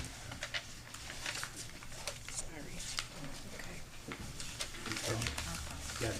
that. Okay, so if you look in the second paragraph, subheading "Be honest and accurate," we're striking out the word "are" and replacing it with "may be," so it reads as such practices may be a direct violation of the Code of Ethics. And the next change is 2 paragraphs down under post, only appropriate and respectful content. And you're gonna be replacing the word "is" with "may be a direct." So it now reads, social media posting of this type of information may be a direct violation of the code. And the only other changes will be on page 45 and 95, depending on which page you're looking at. And it's under number 6, under procedure. We're replacing 30 days with 60 days and replacing January with March 1st and February 31st with April 30th. And the effective date would be the date of tonight's meeting, May 28th. And those are the recommended changes. And this policy procedure manual, is this the most updated one? Because I'm looking at here, for instance, I'm looking at page 22 for the holidays. And this was something that Chandler Williamson had inserted in. When I say that, we're talking about the number of having holidays. the discretion the city manager could give, for instance, a half a day for Thanksgiving for that Wednesday. It's his discretion. We had marked that out and say it would no longer be the city manager discretion, but we vote on holidays anyway during our budget cycle. Yes. So I'm just looking at a few of these pages I see on there. It appears to be the older version of our policy book. City Clerk, did you look at this and see if this was a more updated one somewhere? This is the updated one, because you realize we just did this one in January, and then we did it in June of last year when all of us had to take photos. Okay, let's look at, for instance, number 11, Christmas. We got Christmas Eve, and we have Christmas. Then we got in parentheses, the day after Christmas is considered a holiday. This was an area where the previous city manager got in some difficulties by extending holidays that wasn't approved. So this was cleaned up. This should have been cleaned up. I'm just looking at holidays, but I thought I saw another area similar to some things I thought should be cleaned up. But we'll approve the holidays anyway. At some point, we can address this. We don't have to, we'll make sure we're doing what the OIG recommend and cleaning those areas up. But we have to look at this personnel manual and make sure it's up to date where it should be. So, Mr. I Mayor, think we need to make all corrections tonight before we approve anything or motion to move forward. Okay. Because we don't need to Mayor have Bear, anything. that was one of my questions when I went in and spoke with the city manager. And, because I was looking through it too and saw some corrections need to be made. And he said what has to happen is this is just only for what ethics has recommended, but if we wanted to make changes to the entire document, we have to have a workshop for that and then bring it and vote on it, because that was my question too. And he said that we pretty much had to look at the changes that he was making for ethics. Okay. Yes. We can go ahead and do that, but we definitely want to have that workshop as soon as we can to clean up some of these areas. Mr. Mayor? Yes, ma'am. I do remember there being an issue with the manager having given some time off that Right. wasn't supposed. So what, just as an additional, since it has been noticed and it's properly, all of this is open for you all to consider, but might I just make a suggestion that you put like where you have New Year's Day and then New Year's Eve, and take out the language at the discretion of the city manager, so that you don't at least have that as an Okay. issue. And even, yes, we'll do that. And even like Columbus Day, we use another holiday in place of Columbus Day. That's why I can say this was really old that we talked about specifically. So we need to move Columbus Day. Do anyone know what day we use? Juneteenth. It was That's what I Juneteenth. thought. Yeah. That need to be inserted. On number 11, we need to remove, in parentheses, the day after Christmas is considered a holiday. That was Chandler with that. In number 9, Wednesday, the day, a half a day discretion of the city manager, that need to be removed. Now, if the commission as a whole decide during our budgeting process we want to give that, it's the commission, Yeah, that's fine. discretion to do it, not the city manager. Yeah, and I agree with the attorney. I mean, we need those spaces that say that, we just need to change that to, from at the city manager's discretion back to the commission. That shouldn't be a Right. hard thing. So, Mr. Mayor, just so that I'm clear, when we, the clerk and I get together on this, item number 7 on that should be Juneteenth rather than Columbus Day. Item number 9, item number 1, first of all, should take off at the discretion of the city manager. Item number 7, Juneteenth. Item number 9, removing Wednesday half-day at discretion of the city manager. Take that language out. And then finally take out on number 11, day after Christmas is considered a holiday. Right. So are we So keeping if number you- 9? It says Thanksgiving Day before, and then number 10 says Thanksgiving Day and day after. I'm trying to figure out, is it they gonna get Thanksgiving Day? Are they gonna get the day Alright. before Thanksgiving and Okay, Thanksgiving one and the of day the after? things that the clerk was saying, and I guess what she's saying is remove it completely, because apparently you all already had proposed holidays for 2023, 2024 that had been approved? Each year during the budget process, you guys approve the holidays for the upcoming year. So you can just put that holidays will be approved by resolution during the budget process. So holidays, and then something like as approved by resolution of the commission from year to year, or something like that. So you could, if you didn't want to be this specific, you could strike it all and then just say, Okay. but the budget process isn't for, that was last year, right? This covers us until September of 24, so it's Okay. for the physical year. Okay. And I think what is happening here with a lot of this stuff, even if we look at our webpage, we have a lot of outdated information, and we probably need to get somebody to go in and probably try to correct a lot of that stuff so we can put accurate information on our webpage and site, because if I'm not mistaken, that's where a lot of this stuff is coming up.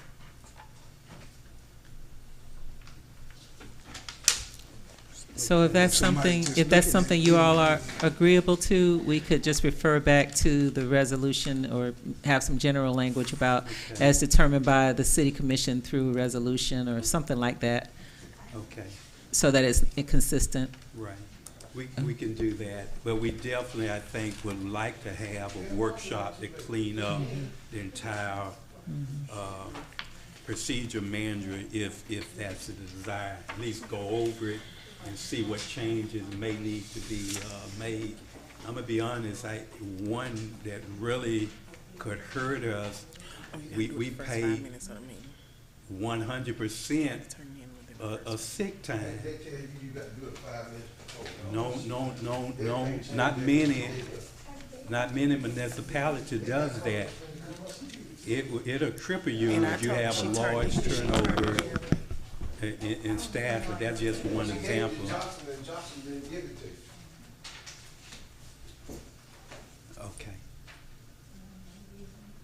So do we have a motion on the floor to accept the changes that the IG recommended with the addition of taking the holiday schedule completely out and putting reference to the resolution that was passed in our last budget session, and list the date or whatever the resolution is?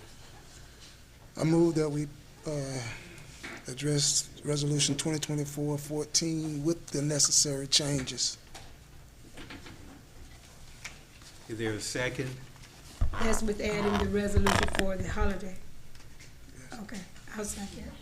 It has been moved by Commissioner McPherson and properly seconded by Vice Mayor Mervin to adopt the personnel policy changes that was recommended by the OIG, and with the holiday schedule being noted properly. Call for questions. Hearing none, you ready for a vote? Roll call, Madam Clerk. Commissioner McPherson? Yes. Vice Mayor Mervin? Yes. Commissioner Cowan Williams? Yes. Mayor Bab? Yes. Thank you, Madam Clerk. Thank you, Commissioners. Motion passed by unanimous vote.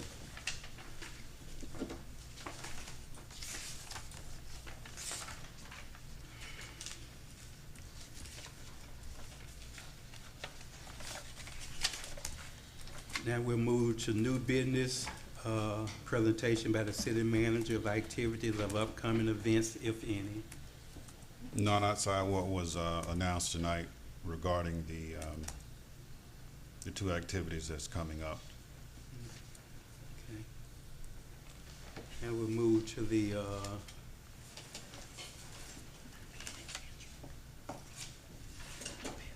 mayor's report. I hope everyone had a safe and happy Memorial Day. This is a day after Memorial Day. I would like to ask for a moment of silence, just a brief moment, to pay honor to our great nation's unsung heroes and the countless people who have gave their lives to preserve and protect our freedom.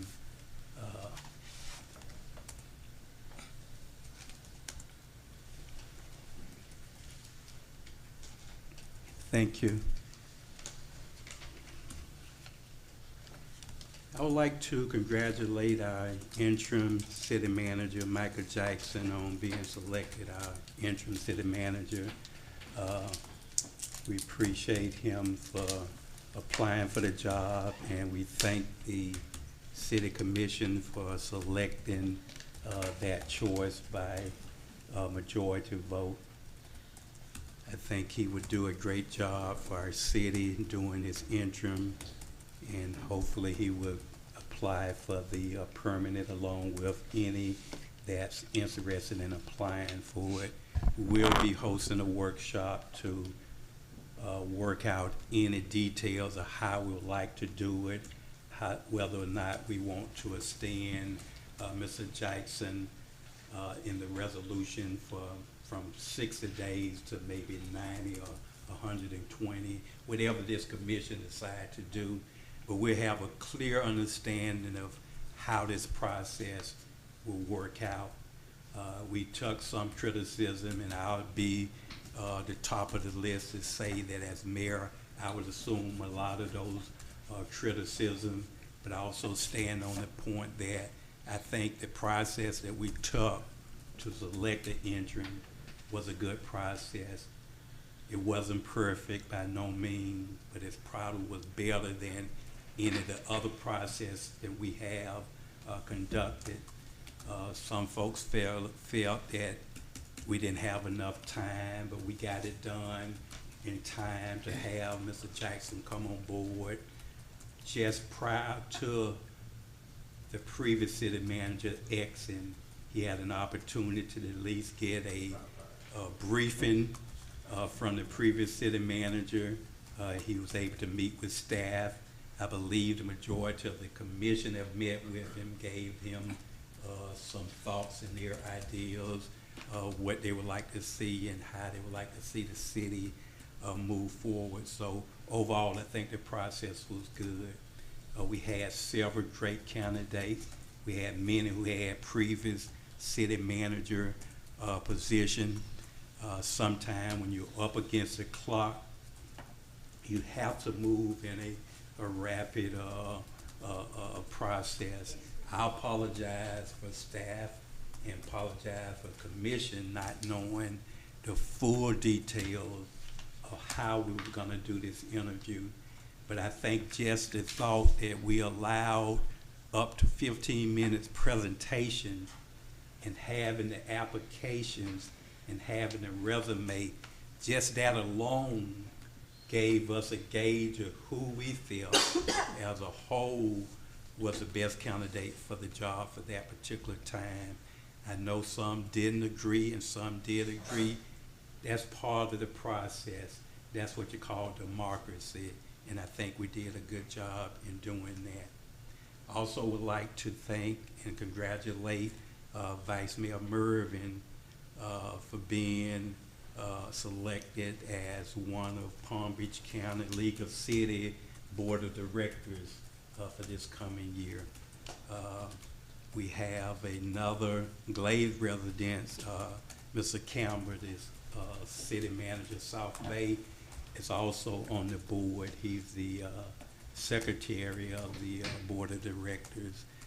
We also had Mr. Clarence Anthony, who is the executive director of the National League of Cities, CEO, was the keynote speaker for that event. Several of our staff went, several of our city commissioners went to support and recognize our own, which is Vice Mayor Mervin. So we want to congratulate her on that selection. We've been talking about having activities for our youth. One thing I would ask and would like to bring back, especially now during the summer months where the students are out for summer, movie night. And it don't have to be every week certainly, but at least once a month during the summer months. We had it at Commissioner Park previously. It's been like 5 years ago, and that's why I'm saying bring it back, just to provide some activities for our youth. And not only the youth was there, I was looking at some past Facebook posts that I did. It was a lot of just older folks and residents of Pahokee turned out for the movie. We may need to look at whether or not summer is a good time, because one thing about summer, mosquitoes got, and they're out at night, so we need to be cautious of that.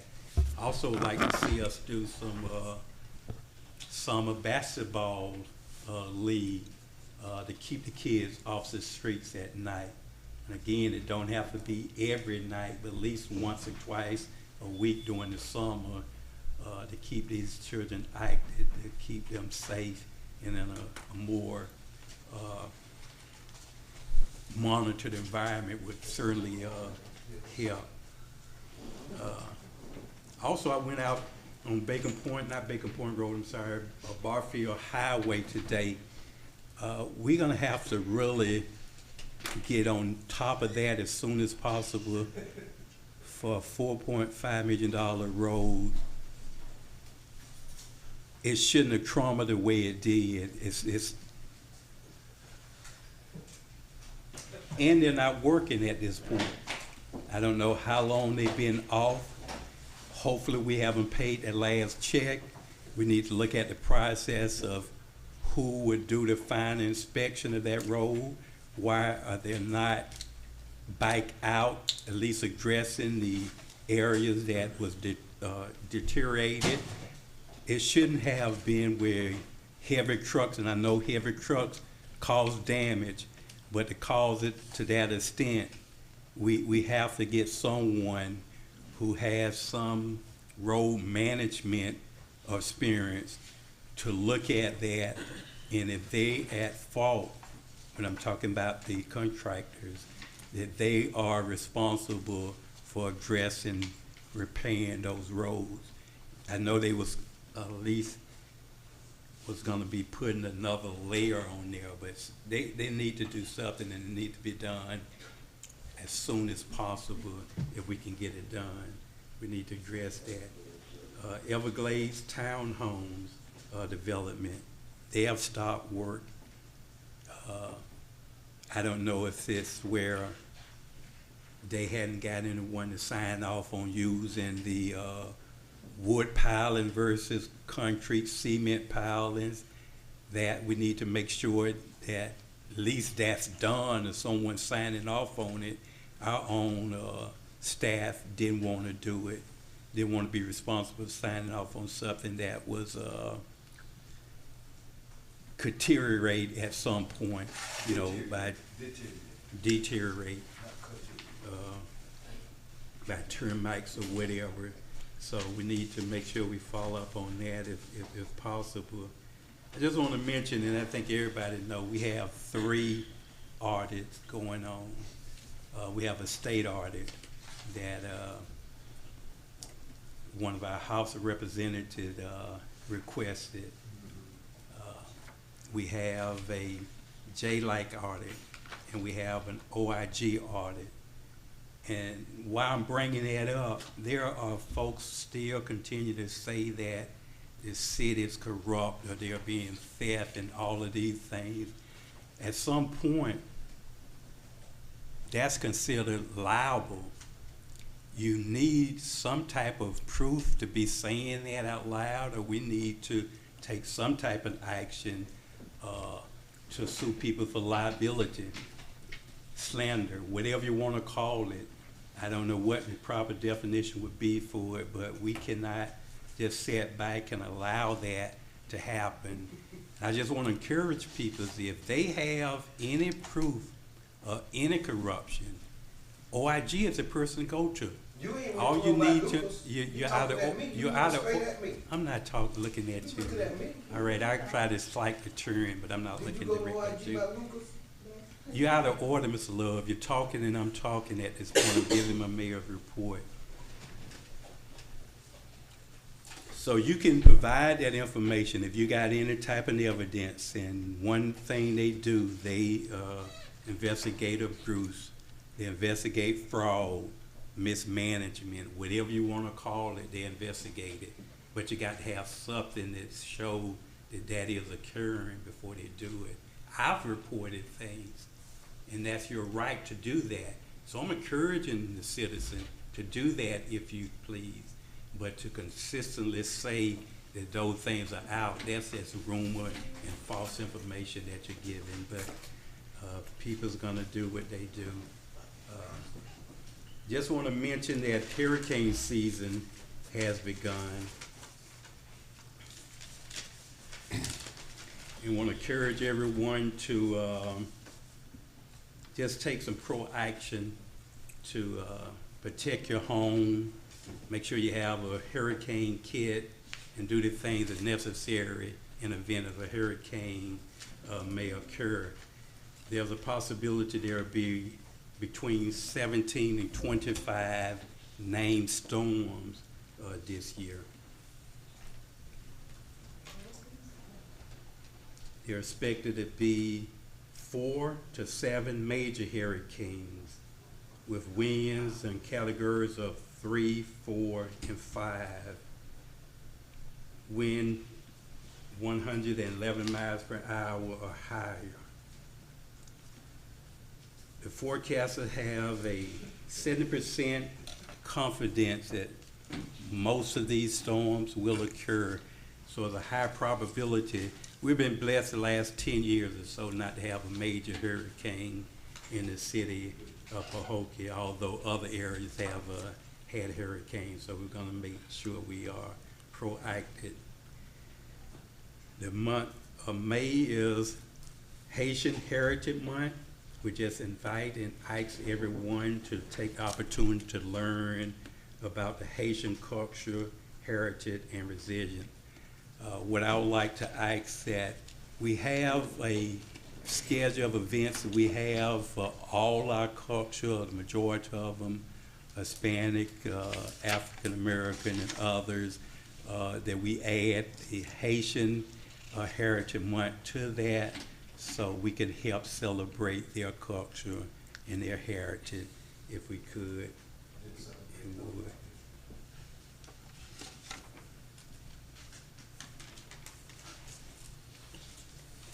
That would conclude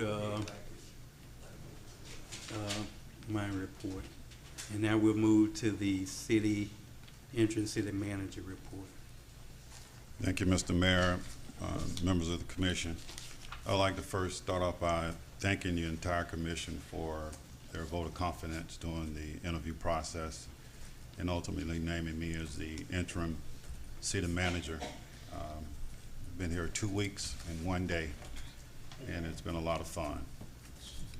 So I'm very excited about the opportunities to work, even in the interim category right now, with anticipation of hope of interviewing once you develop a process. During this last 2 weeks, I've had an opportunity to start gathering information on all of the projects under the city's umbrella. And it's vast. There's a tremendous amount of projects. There are several that are multi-years old, and there are several that are in need of being completed. And I'll speak specifically to some of the ones that you mentioned a minute ago. But I'm hoping and asking the commission to give me a little bit more time before presenting detail on all of the projects.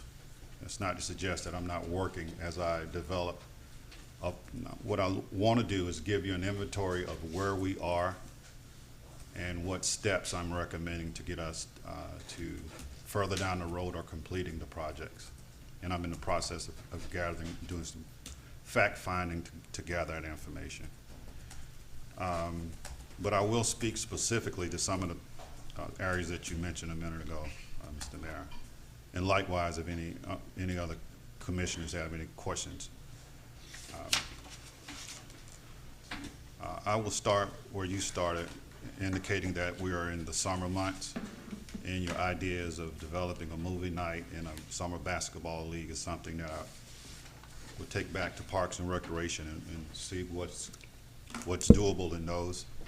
But I will tell you, one of the things that we were able to do as of last week, Friday, we've developed splash pad hours, and those splash pad will be open 7 days a week, and we're hoping to get the word out a little bit to make sure that the age-appropriate kids can take advantage of that. It was put on the city's website, and we'll be doing some more marketing for that to make sure the community is aware of that. You mentioned Barfield Highway, and I completely agree with you.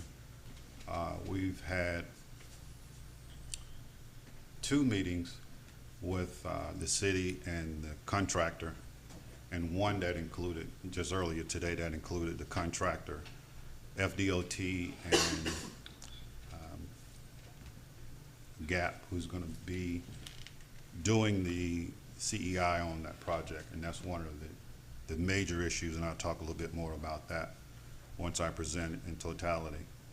But we are, myself and staff, Mrs. Adams met with them today. We walked the entirety of the project. We also believe that there is some responsibility on all sides, but primarily there are some responsibilities from the contractor to make a lot right on that project.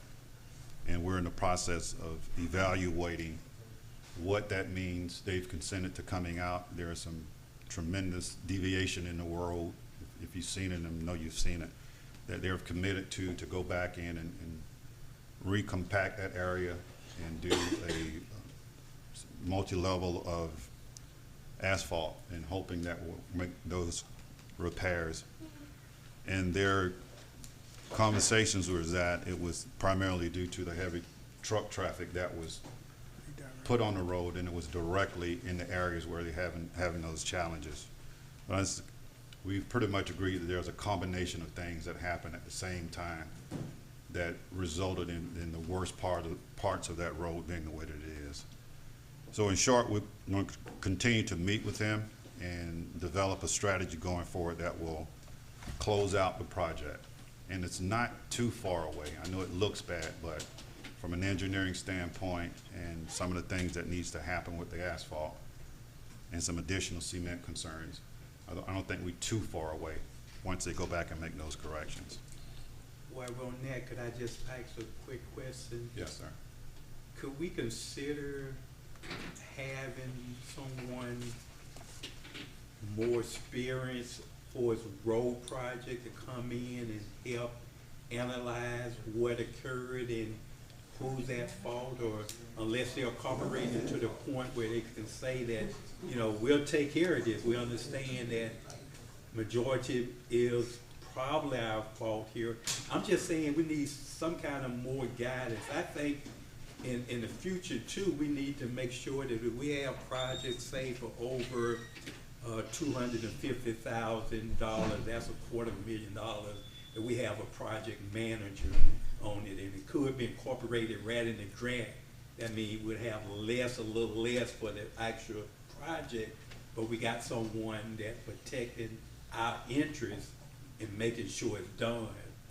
I'm not just excluding our staff ourselves. For instance, Ms. Adams, certainly we want her involved, but I'm talking about someone with a little more expertise on roads and streets for a particular project. You know, you want someone specialized in those projects that be, I think would be a lot helpful to us in the future. We may not be able to do it now, but in the future, we need to consider doing that, I would think. Yes, sir, I concur and agree, and was a little surprised that that wasn't in place. But what we've done since then, within the last 2 weeks, we've had conversations with the city's inspection company of record, and they have expertise in that area, and they were part of the walkthrough today, and we're looking to reconvene them and to have eyes on the ground that represents the city. DOT has its inspector, which protects DOT's interests, and obviously the contractors have their interests. And the thing that was lacking was the city's eyes consistently on that project. And now we have a commitment to re-engage a CEI that will be there, and that's a part of my belief that it now will get done, and it'll be done in a way that represents something good for the community. Question. You know, before, I think the deadline on that particular project was the end of June, if I'm not mistaken. I'm just trying to see where's that's going. Well, the last one I think they did was June, the last presentation that they did. They had moved it back to June. But I'm just trying to find out where that's going to put us. And as the mayor said, as far as getting this project completed. Yeah, you're correct. As it is now, it expires the end of June. Staff is already working and developed a request for extension that will be on your next agenda, and we're looking to extend it for an additional 6 months. Not that it's going to take 6 months, but we want to be within the window. We're very certain that it can happen, definitely happen before 6 months. But to prevent from coming back every month with an extension, we're allowing ourselves that period of time. And that's already been drafted. We've made a request to the other parties, and we'll be able to present that during the next commission meeting. Ask this I have a question. In the contract itself, are there any penalties that's incorporated in there that would penalize them for being delayed on completing it? Most contracts have that in there, where they are really encouraged now to move in a rate that project would be finished on time. If not, they would be penalized daily based on whatever the contract say. I don't know if it calls for that type of language. I'm just wondering, does it have that type of language in there? Most contracts do. I haven't read the detail in that, but there are in general boilerplate language, and I refer to the attorney for that.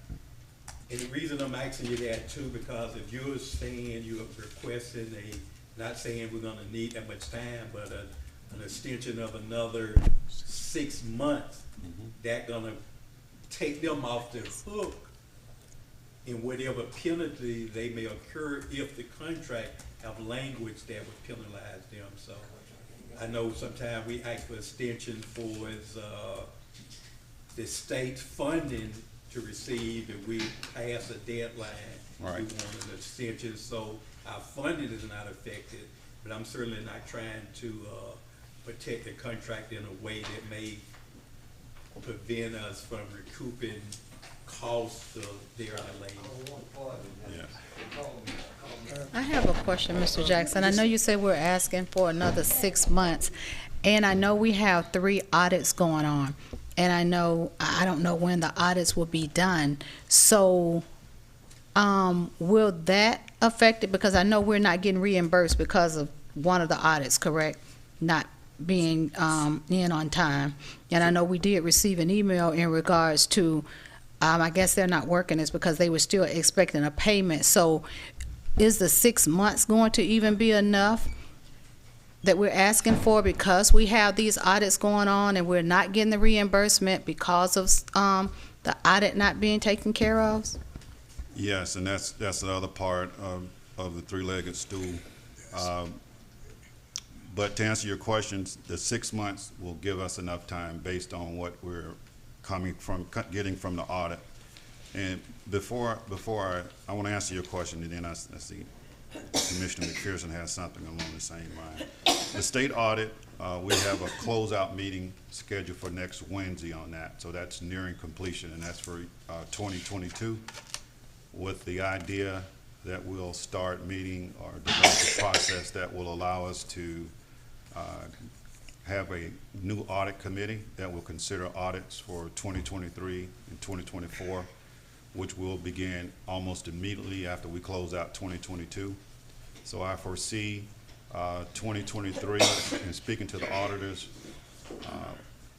could be completed in a 3-month period. So we're going to fast track that, and ideally we'll be done with 2023 within the 4 or 5 months. With that being said, the existing contract with the city's auditors is no longer in effect. They have the ability to finish 2022. They're finishing that now. So we'll have to go back out through a competitive process, and that will have to happen almost simultaneously after 2022 closes out. And we're preparing documents to have before you in the very, very near future. The other audit, the OIG audit, as you know, was scheduled to be completed in February. We're pushing every day to see if we can bring that to some kind of finality as well. The JLAC audit, the first draft, will be available July 2024, according to the auditors. So we're very close. We have 3 outstanding, but we're very close in closing all 3 out, which is something that's going to be a major benefit to the city. And as you referenced, the state audit specifically will untie some of the state funds that are now being withheld because we're behind on funds.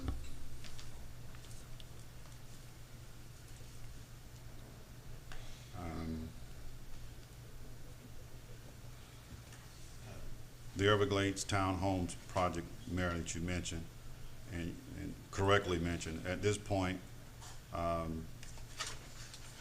the city inspectors have not, are not willing to approve the recommended changes from the developer.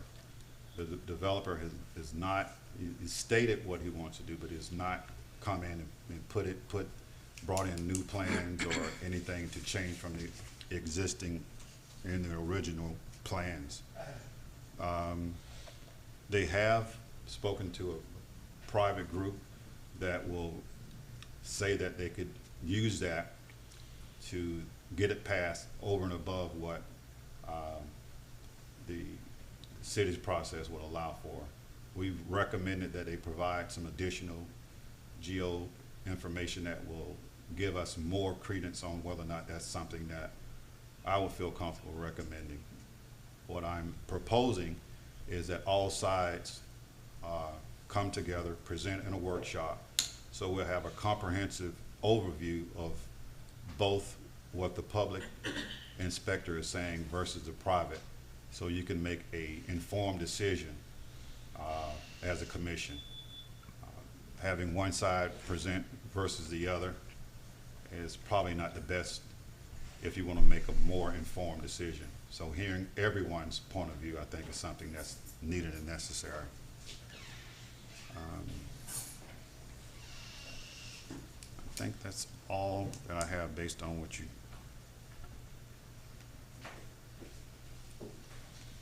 Yes, that's all I have in reaction to your report. Mayor, can I have a question for, yes, on the part with the extension of Barfield, the 6 months that they're asking for, that does not necessarily mean the construction part of it. That means also the construction can be done, but the process, make sure all your closeout, all your payouts, all of your that Yes. stuff is done is the purpose of the 6 months. Because I'm not mistaken, the construction part has to be completed by the end of June, if I'm not mistaken. I don't think that part was extended. It hadn't been extended yet, but what we'll bring to you next commission meeting is an extension for the June 30th deadline. For That will- construction. That will include the totality of the project. And then the CEI that's gonna be the eyes on the ground for the city, which we Yes. didn't have. Which we didn't have. should all had from the beginning, the Right. CEI comes. And I wouldn't say that you didn't have, you had it for a small percentage of the project, and it wasn't continued. I have one question. Maybe the attorney might need to answer this question.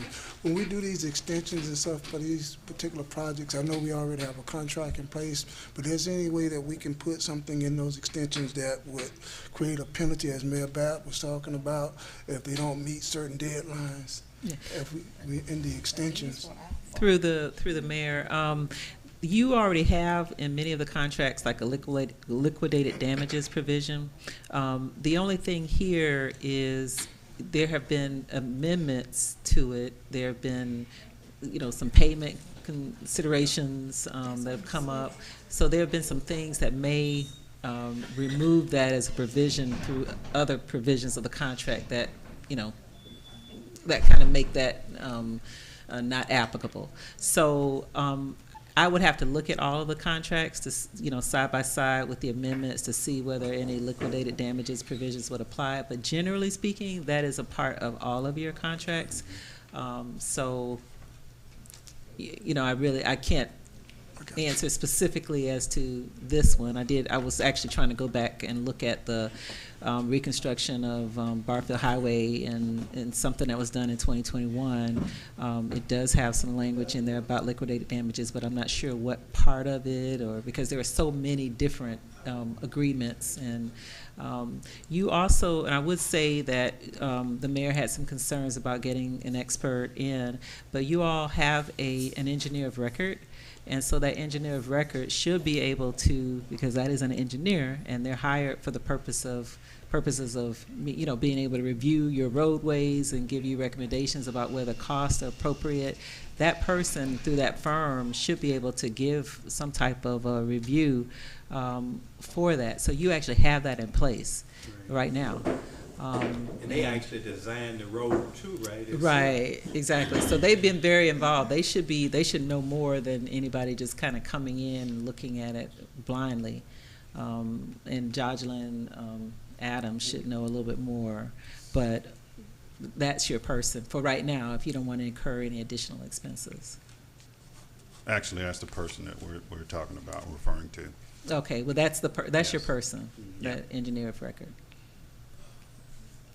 Mr. Jackson, is it possible that I can get a copy of the contract? Because I haven't on any of the, I've asked for like the projects that we're working on now. So can I get a copy of all the contracts on the current projects that we have right now? Yes. Thank you.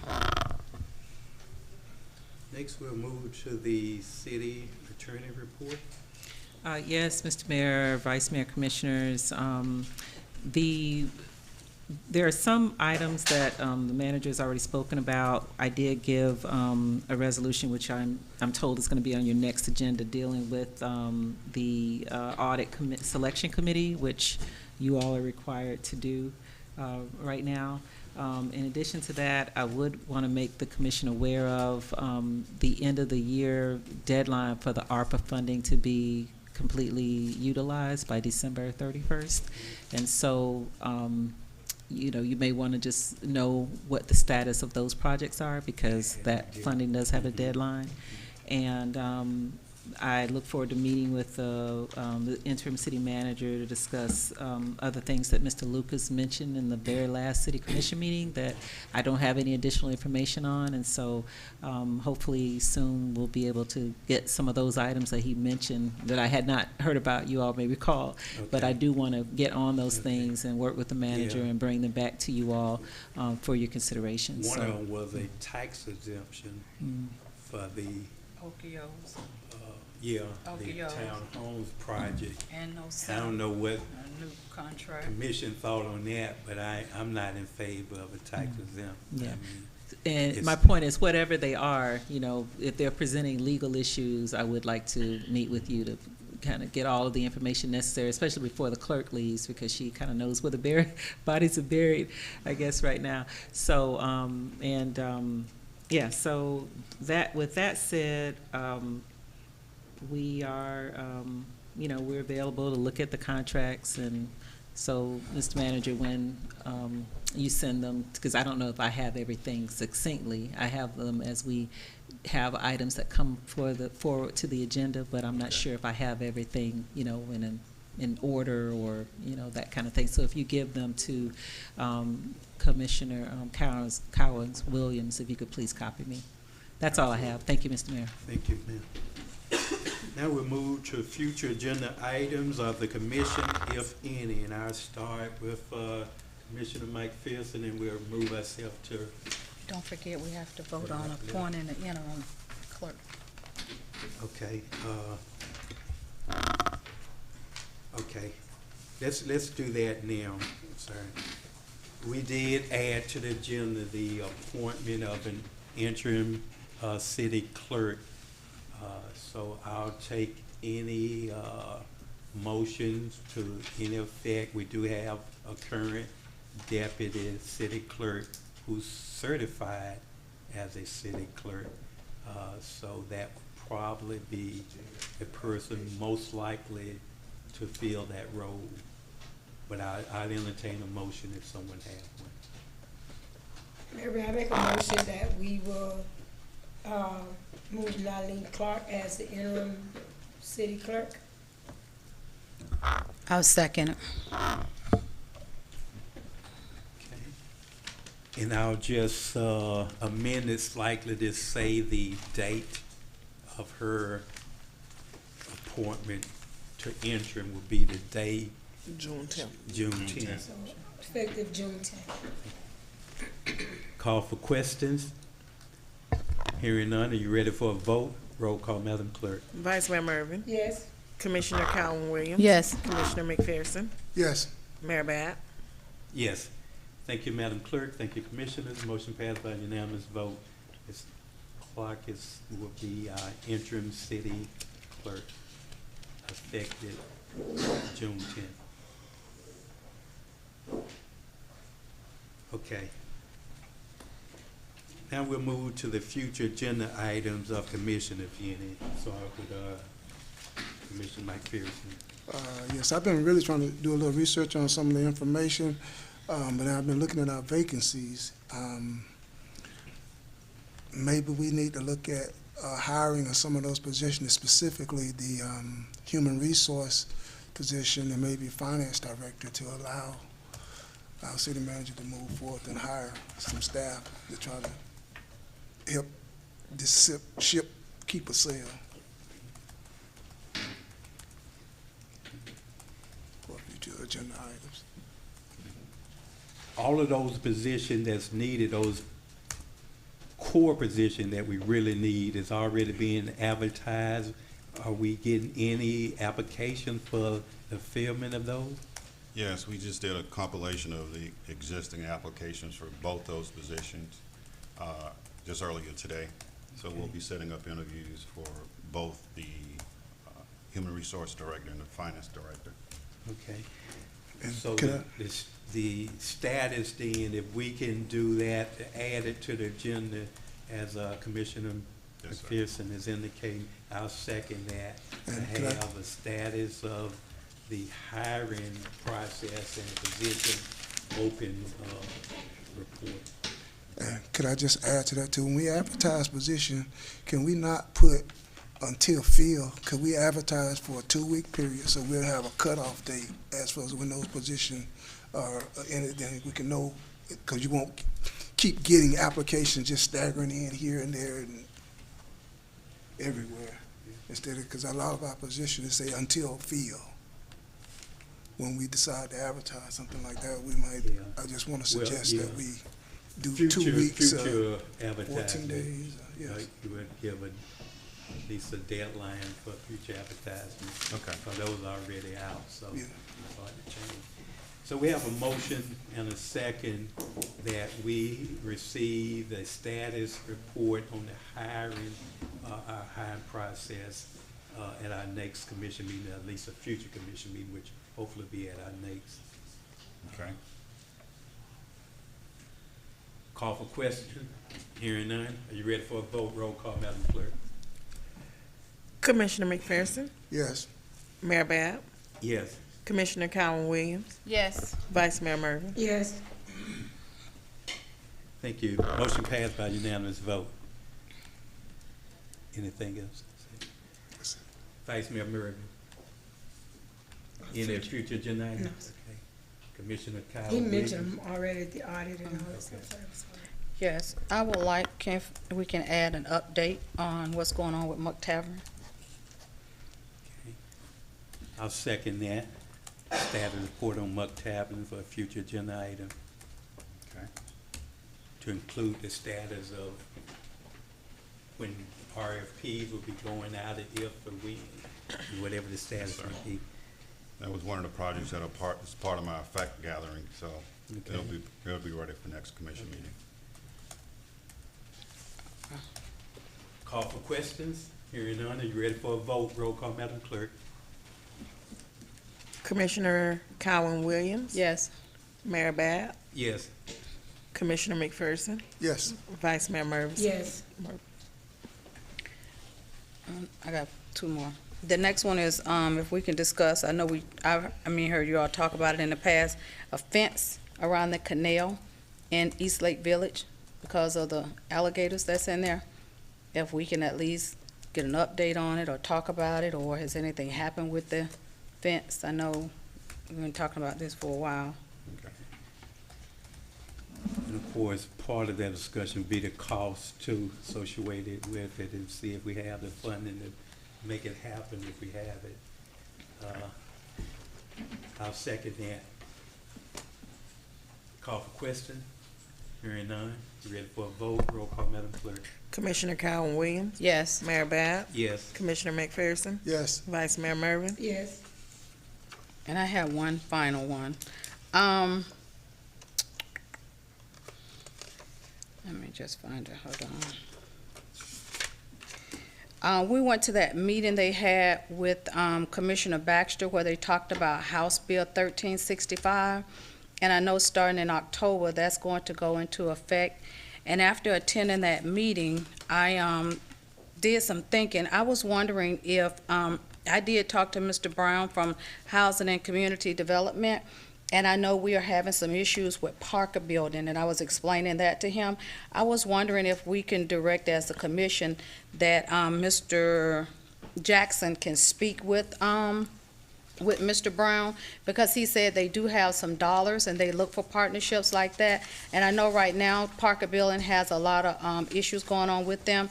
And he said that they can get together and get with the owner of the building and see if there's anything can be done, because we do know people still living in that building. And I honestly think if they had somewhere else to go, they would. And so I know the building probably getting fines and all of that. But if it's a way that he can meet with them, and they get in touch with the owner to see if he want to come to the table and see what it is that the Housing and Community Development would have to offer, and maybe the building can be rehab and it can be, the benefit of the city and the community and the residents. If we can ask him if he can do that, because he said there is funding for that for partnerships, and that's what he said they're looking for. But he wanted to speak with staff in regards to it. So you're requesting that be an agenda item, or just by consensus, have the city manager first initiate some communication? And then get back with us on it at the maybe, status? yes. Yes, that's a part of that old fact finding I was mentioning earlier. And the county's Housing Community Development Department is a part of that recommendation. As you stated, that building, that property has some long-standing issues. I've spent maybe, out of my 2 weeks in a day, I've spent 4 days there. meeting with staff and walking the property and putting signage up. We've also looking for quotes to actually for fencing to fence city-owned property that's in close proximity that will prevent illegal dumping there. So we've taken some steps already. We're looking to come up with a comprehensive approach. We've asked all of the departments that have any issues or any interest in the Parker building to include the police department, code enforcement, fire department, community development, and the manager's office. We've scheduled a time to meet on site there so we can come away with a comprehensive approach to the best deal with the various issues that are ongoing there. And one of the funding sources, as you've mentioned, there's some possibility of funding through the county. And there's also some additional funding sources that I'm researching now to see how they can apply to that comprehensive problems that we have there. Thanks. Mayor, with the fencing around the canals, we probably have to get, is that not East Beach Water Management? Those are their canals, so that shouldn't probably be a cost on the city to be fencing the canal because we don't own the canal. You see what I'm saying? We don't, we probably need to, I don't know what, I know that was been a conversation a while ago, but, we don't own the canal. And probably part of the status could be maybe checking with each beach and requesting they erect a fence around that property. Yes. Due to danger. We have to do a code or something that required, maybe we can even consider doing that if they refuse or have some reluctance to do it. But maybe we get their corporation that they can actually have a fence erected. Yes, sir. Okay. I just have a few, I think our city attorney mentioned this and I have it already written down, status of the ARPA funding. Where are we at with that? And I would certainly recommend too, once we find out the balance we have, that we use the remaining balance on our infrastructure, roads, streets, and sidewalks, and have some type of priority where we can see which one we want to try to address first, but we're gonna have to do that. One thing about the roads, streets, and sidewalks, it benefit everyone versus a small segment receiving some funding. But we want to make sure that we can follow up on too, whoever the contractor was to do some of these seniors' homes and where they are on that.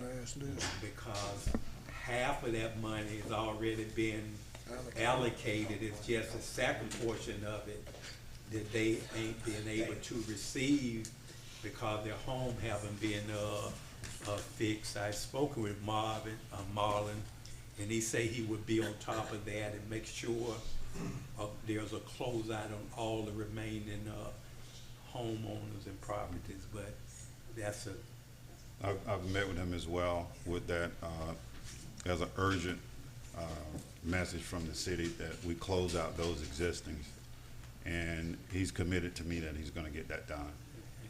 And my intentions are to make sure that that is done, because I've spoken to at least 5 in that same category. They're seniors and they've not had the work completed.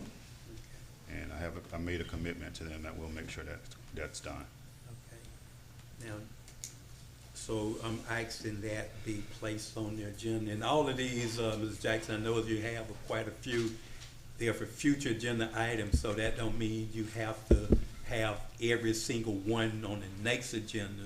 Yes, but sir. as many of them you can, we can at least get a status report, and the rest will go on the future agenda.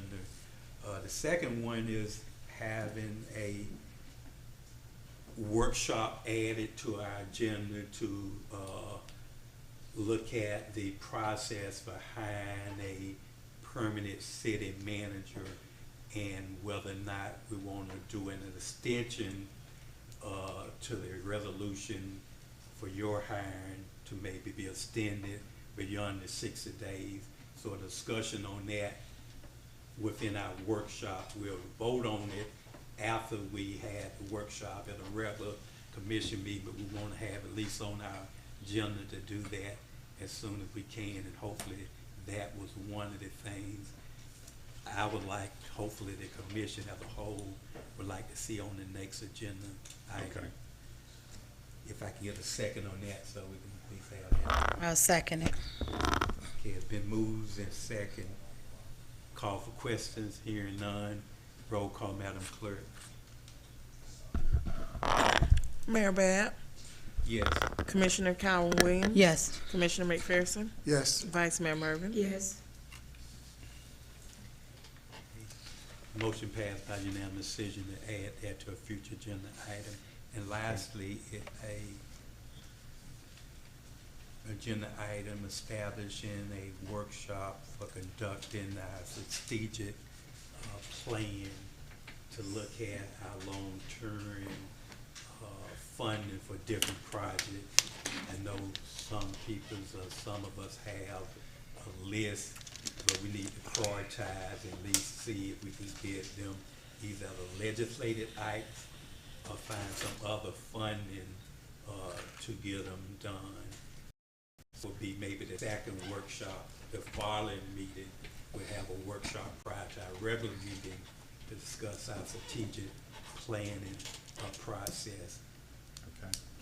And lastly, the budget, a timeline on it, so we'll be aware of your timeline for getting the budget completed, what time frame are we gonna be having to look at our commission budget to see if we got the proper funding for it or whatever. So a timeline on the budget process on a future agenda item if we can get that. Okay, we've completed a preliminary budget timeline that I plan to present at next commission meeting. Okay. That outline the budget workshop calendar for the upcoming budget. Mayor, may I ask a question? Yes, Are there discretionary funds for each commissioner?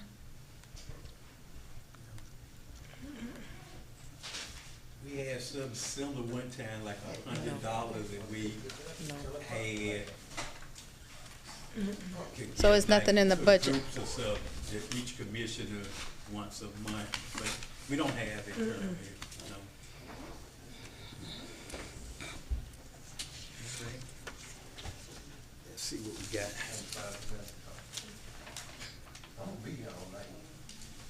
Okay. How long you talking? Next is general public comments. City Clerk, do we have any public comment card completed? Yes, sir. Mr. Robert Love. Trying to be funny. No, I'm not. No, yes, you will. You're trying to be funny. I'm finna say you're doing really good. Yeah, I ain't doing no good. All I ain't right. You done did better than I ever seen you do. You done talk more than you talk since I've been up here 3 years. You just been talking, lying. Like you say, somebody need to file, I need to file a suit against you for lying. That you talking about, I'm lying about corruption. Yeah, you full of corruption. That's why Rick Ross, you gonna sue Rick Ross. Rick Ross said y'all were corrupt. Rick Ross said y'all had misappropriation of $2 million.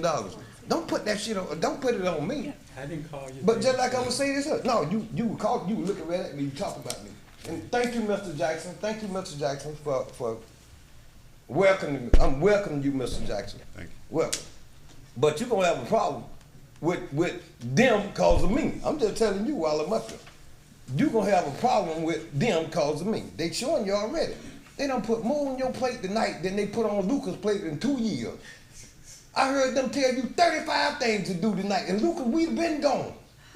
They ain't had nothing to tell Lucas to keep. You ain't talked to Lucas the whole while he been. Oh, I forgot y'all was like a bad marriage. So I'm sitting here watching this shit, stuff tonight. This man done talked for 45 minutes in one little setting. And I couldn't get it. I can't get you, Keith.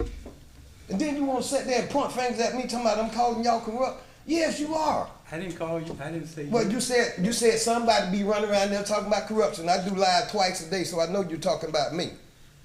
And then just like I tell Mr. Jackson, all y'all ain't with Mr. Jackson. You might as well just go and face it like I done told him. And when he on my side, if he's standing up with me, y'all ain't with it. And I'm gonna tell him that. I tell him that in y'all face. Y'all know it. You done put 45 things on his plate tonight, and then she sitting up here talking about how many days he gonna be here, 60 days? Lucas, they didn't never put a date on Lucas. And Lucas didn't know his butt from a hole in the ground. And y'all sat up here, I'm still waiting on that OIG report, what you had on it. I'm still waiting on that. When that gonna come out? Huh? Is it gonna come out? No. Because you're going to keep that a secret. You send us a letter to my, oh, here's an independent investigation going on. That's what's wrong with this city now. Y'all got so much junk under the rug, and then time it come out, y'all point fingers at the person who get it out from up under there. I'll answer one of your questions on the OIG report. I don't have a time frame on anything they do. You say we don't never mention Chandler. I mentioned Chandler. Didn't I? One time. Okay. Thank you. You remember it now. You remember it. When I filed a report on Mr. Chandler during that time. I'm talking about Lucas now. Let me answer your question though.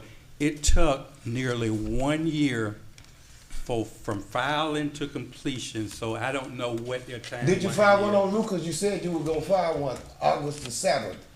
You said you was filing an OIG report. Did you file one on Lucas? Because you sent us a letter saying, oh, here's an independent investigation going on. So it turned from an OIG report to an independent investigation. So who was the independent investigators?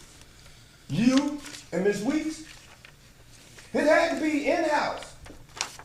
Let's look at this. Normally, any sexual harassment complaint, 99.9% of the time is done by independent investigators. I'm trying to figure out where you have. You said it was independent. Who was the independent? Who did it? And I didn't even say what was being investigated or who was being investigated. Keith, you gonna sit there and then just go to line. Keith, don't lie right in my face. All right, you can finish your 2 minutes. Huh? You can finish your minute you had left. I tried to answer your question. Thank you. You kept cutting me off. Thank you. No, I ain't cut you off. I stopped you from lying to me. Okay. I ain't cut you off. I stopped you from lying. You get another 30 seconds. You finish. Just give me 15 seconds if you want. Okay. Cause what you done look now, you got egg on your face. Like I told you, when Lucas leave here, you were gonna have egg on your face. Now you got egg on your face. And then, like I said, you're going to go at Mr. Jackson tonight with 35 things. And then she done already said, oh, we're going to put 60 days on it. How in the hell he can do anything? Me and Mr. Jackson have a great communication and a great. Me too. I had great communication with him.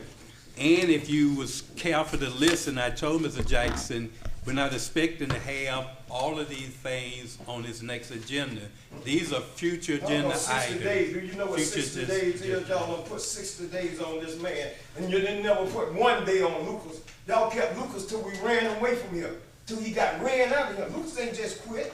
Lucas got ran out of here, and you know it. Lucas got ran out of here. And then they're gonna run y'all out of here like you talking about what the J-Lag, all them little artists. Y'all ass going to jail. See y'all later. Do we have any additional comments, cards completed, Ms. Warner? Ms. Harrietta Johnson. The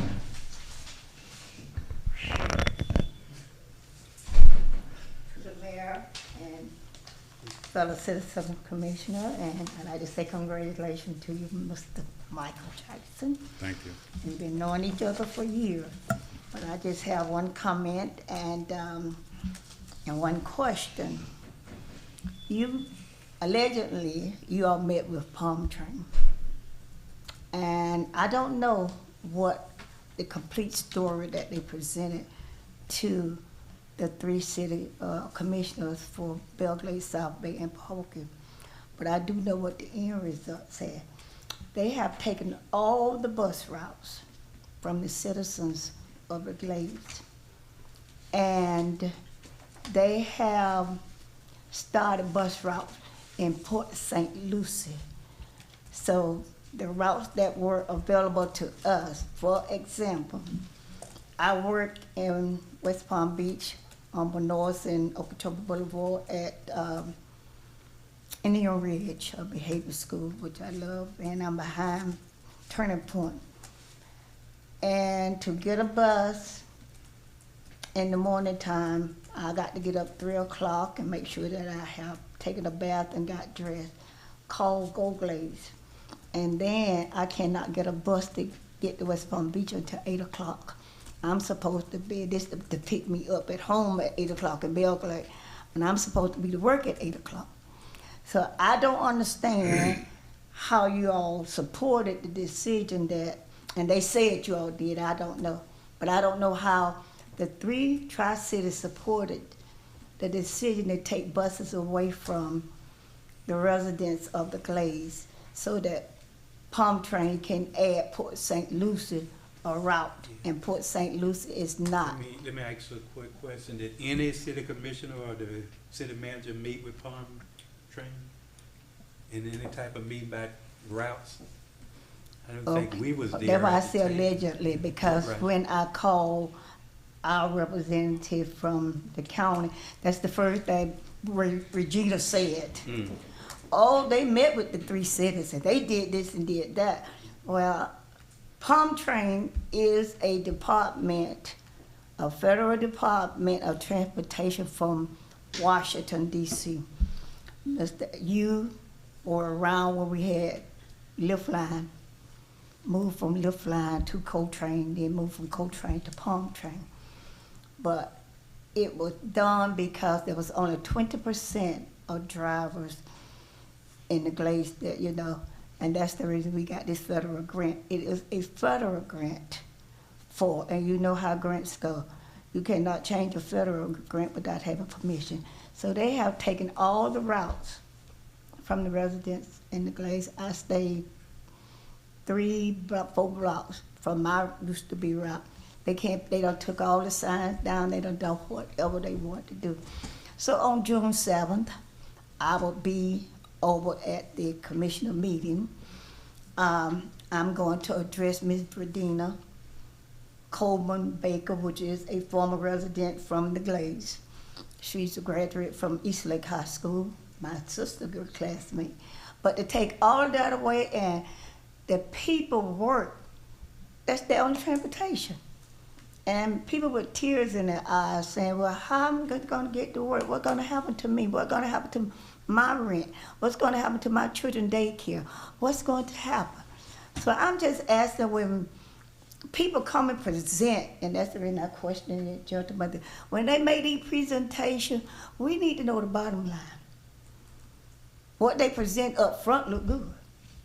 But who else gonna suffer? Why should we lose transportation in the Glade so Port St. Lucie can get transportation, and they're not even part of Palm Beach County? Which one is Palm Train? That's the big bus? The big bus, that takes, that's 47. So the big buses that running now don't go to West Palm from here? They do, but I'm saying the 47 run door to door. They took Canal Point completely off. They don't go to Canal Point. They don't go by Pahokee High School like they would put the children out. They don't go that route anymore. They just take the route from here to the health department. And from the health department, they go down one-way 715 to South Bay. And the neighborhood routes are taken away from all the residents. What we'll try to do is have them come and make a presentation here at this commission chamber. I don't know if they're gonna agree to it, but we'll certainly try that. If not, That'd be good, but maybe the mayor and the city manager I filed a can have complaint one-on-one. with Channel 12 and they investigating it. And their next meeting is on the 7th of June, and I'll be there. But I would like to have the support from our community, the city representation, because it's hurting your citizens.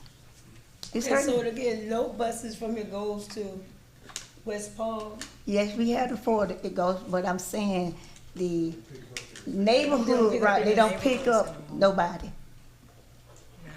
Okay, so the outskirts where the buses usually route go to like in front of the post office, They don't do on that. Lamb, they don't go there, they don't, No, they can't pick up them. They don't cut completely out the route from Canal Point. They don't go to they Canal don't go Point. to Canal Point They at don't go all. to Canal Point at all. since when that, since They don't that's even just pick up The started. Citizen 19th Bill of May. I was gonna bring a book, but I'll get it to you, Mr. Cause I Jackson. saw somebody out there, it's probably what they were doing, changing the signs. Yeah, they start, yes. Saw them there today, matter of fact. I don't know what on they're doing. Lammermoor. I don't know what, they probably took the So the routes. and- small buses, do small bus go pick up in? Yes, city when you limits? could get House to one, house if you sick. because they only have That's for about medical.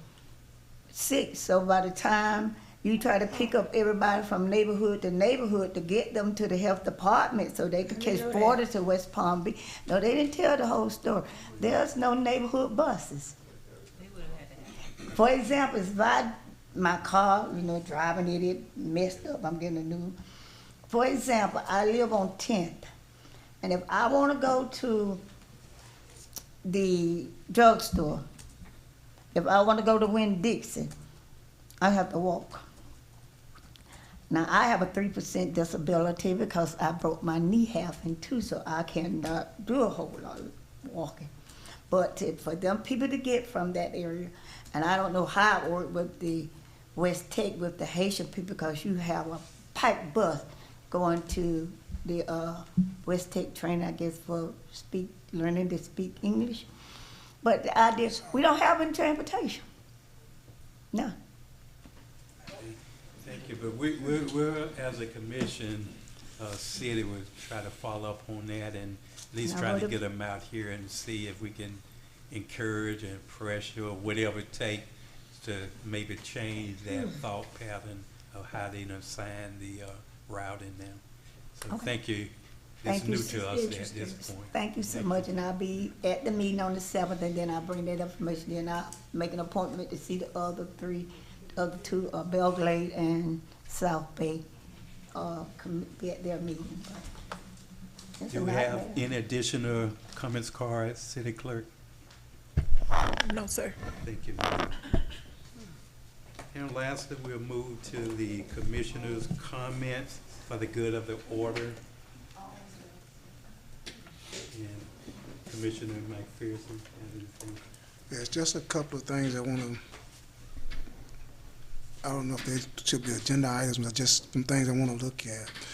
One of the things I was looking at is the splash pad. I know Mr. Jackson said it will be on for 7 days a week. However, I rode out there a couple of times on the weekend, and that's been a couple of weeks ago, so it may have been working this past weekend. But the times that we have the splash pad designated to come on, is it possible that we can get somebody to put a timer where that splash pad don't come on? Because what I'm seeing now, sometimes the splash pad is just running, burning the pump, and there's no kids out there. But we should have it on a timer and maybe a button that they can hit when they're utilizing it to activate the actual splash pad, so it don't just run continuously with nobody out there. And I'm pretty sure that's putting some wear and tear on the pump unnecessarily, which I would love for the splash pad to actually be coming on at the times. And I don't know how difficult that was. I don't think that'll be a big problem. And the other thing I want us to kind of look at is our campground. In the past, I went up there, I counted at least 115 lots, and just want to get maybe a quote or something that we can put out as far as what's the problem with all of those lots, because at times we only had, the last time I counted, we had about 18 campers up there. And I think that's one of the things in this city that can be financially sustainable if we utilize it correctly. Maybe look at the campground and try to see if we can find out what's wrong with those other lots and what it would take to get those lots repaired, and then we can market that campground and help us generate some revenue. And the last thing, lobbyists. Do we have a lobbyist? I know we were talking about actually our auditors that we need to get a contract for on our auditors, as well as we need to get some lobbyists for our next upcoming fiscal year so we can try to get some people that would be speaking for us, as well as us being at the right tables to present what we need as a city. Thank you. I move now to Commissioner Calvin Williams. I just have a few things. Good evening, residents. I have some copies here that I'll leave. Anyone that's 16 to 18, they have a summer internship with Career Source, and I have them here. And the next class starts on June 7th for them to attend, and they're paying $15 an hour, and they can work up to 30 hours a week. So I have these here that I'll leave as well.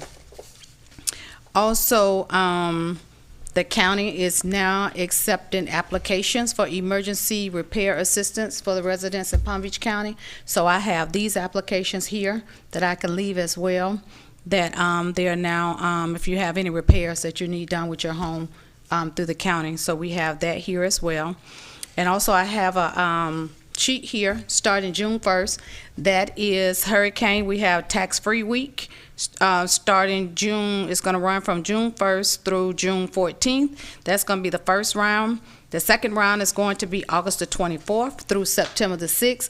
And then I have a sheet here that has all the items on here that is going to be exempt for hurricane season that you will not have to pay taxes on. So I have these here as well.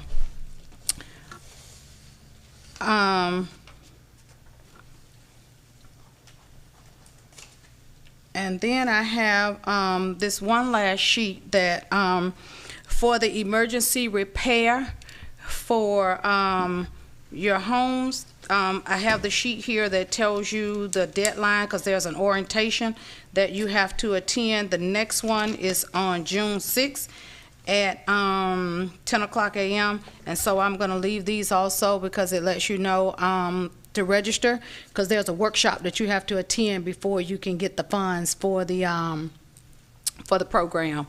So I'm going to leave those also. And also, as I was out campaigning, a lot of the elderly were saying that they don't do Facebook. So they were saying they want a newsletter. So what I did, I started a newsletter from me. It's called Talk of the Town Community Newsletter. And what I put in there is just a message from myself, some community updates. Like in this one, it has the community updates on the road, safety tips, talking about hurricane season coming up. I list all the summer camps that's available for the summer in the city of Pahokee, and also I let them know about the summer lunch. That's what's in this newsletter. That's going to be available this summer, the summer lunch and the summer breakfast.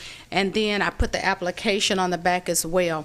So I'm going to be doing a newsletter monthly to start out. Because it's just starting out, so I'll be getting it out to the residents. As I'm out, I'll be giving it to them. I'll be putting it in stores, giving it to businesses to put up as well. And so I just wanted the residents to know that I started the newsletter, and for the first 3 months, I'm going to do it monthly, but then after that, I'm going to do it quarterly. So the next one, I'm putting volumes on them as well. So this is the June one, going out for June, and I'll leave some with the city manager as well, and just giving them updates on what's going on in the community and community news of what's going on, so that they can get it as well, and I'll be passing it out in the community as well. And I just want to say have a good night. Vice Mayor Murphy. Remember, I just want to say congrats. I know we went to a lot of graduation this past week or a week ago. Just want to say congratulations to all of our 2024 high school graduates, and bless them on their next endeavor, on their next journey that they are pursuing, and just have a good night. Thank you. I'll entertain a motion for the adjournment of the meeting. I move that we adjourn the meeting. Second. It's been moved by Commissioner Calvin Williams, second by McPherson. Question, hearing none. Ready for a vote? Roll call, Madam Clerk. Commissioner Calvin Williams? Yes. Commissioner McPherson? Yes. Vice Mayor Murphy? Yes. Mayor Bab? Yes. Thank you. Meeting adjourned at 8:57 p.m. Mr. Jackson. Mr. Jackson. I see it. I was looking at this. I pulled it up. It looks like it's stopping in the area. There's a lot of stops. I don't know. Yeah. It, looks like it's stopping.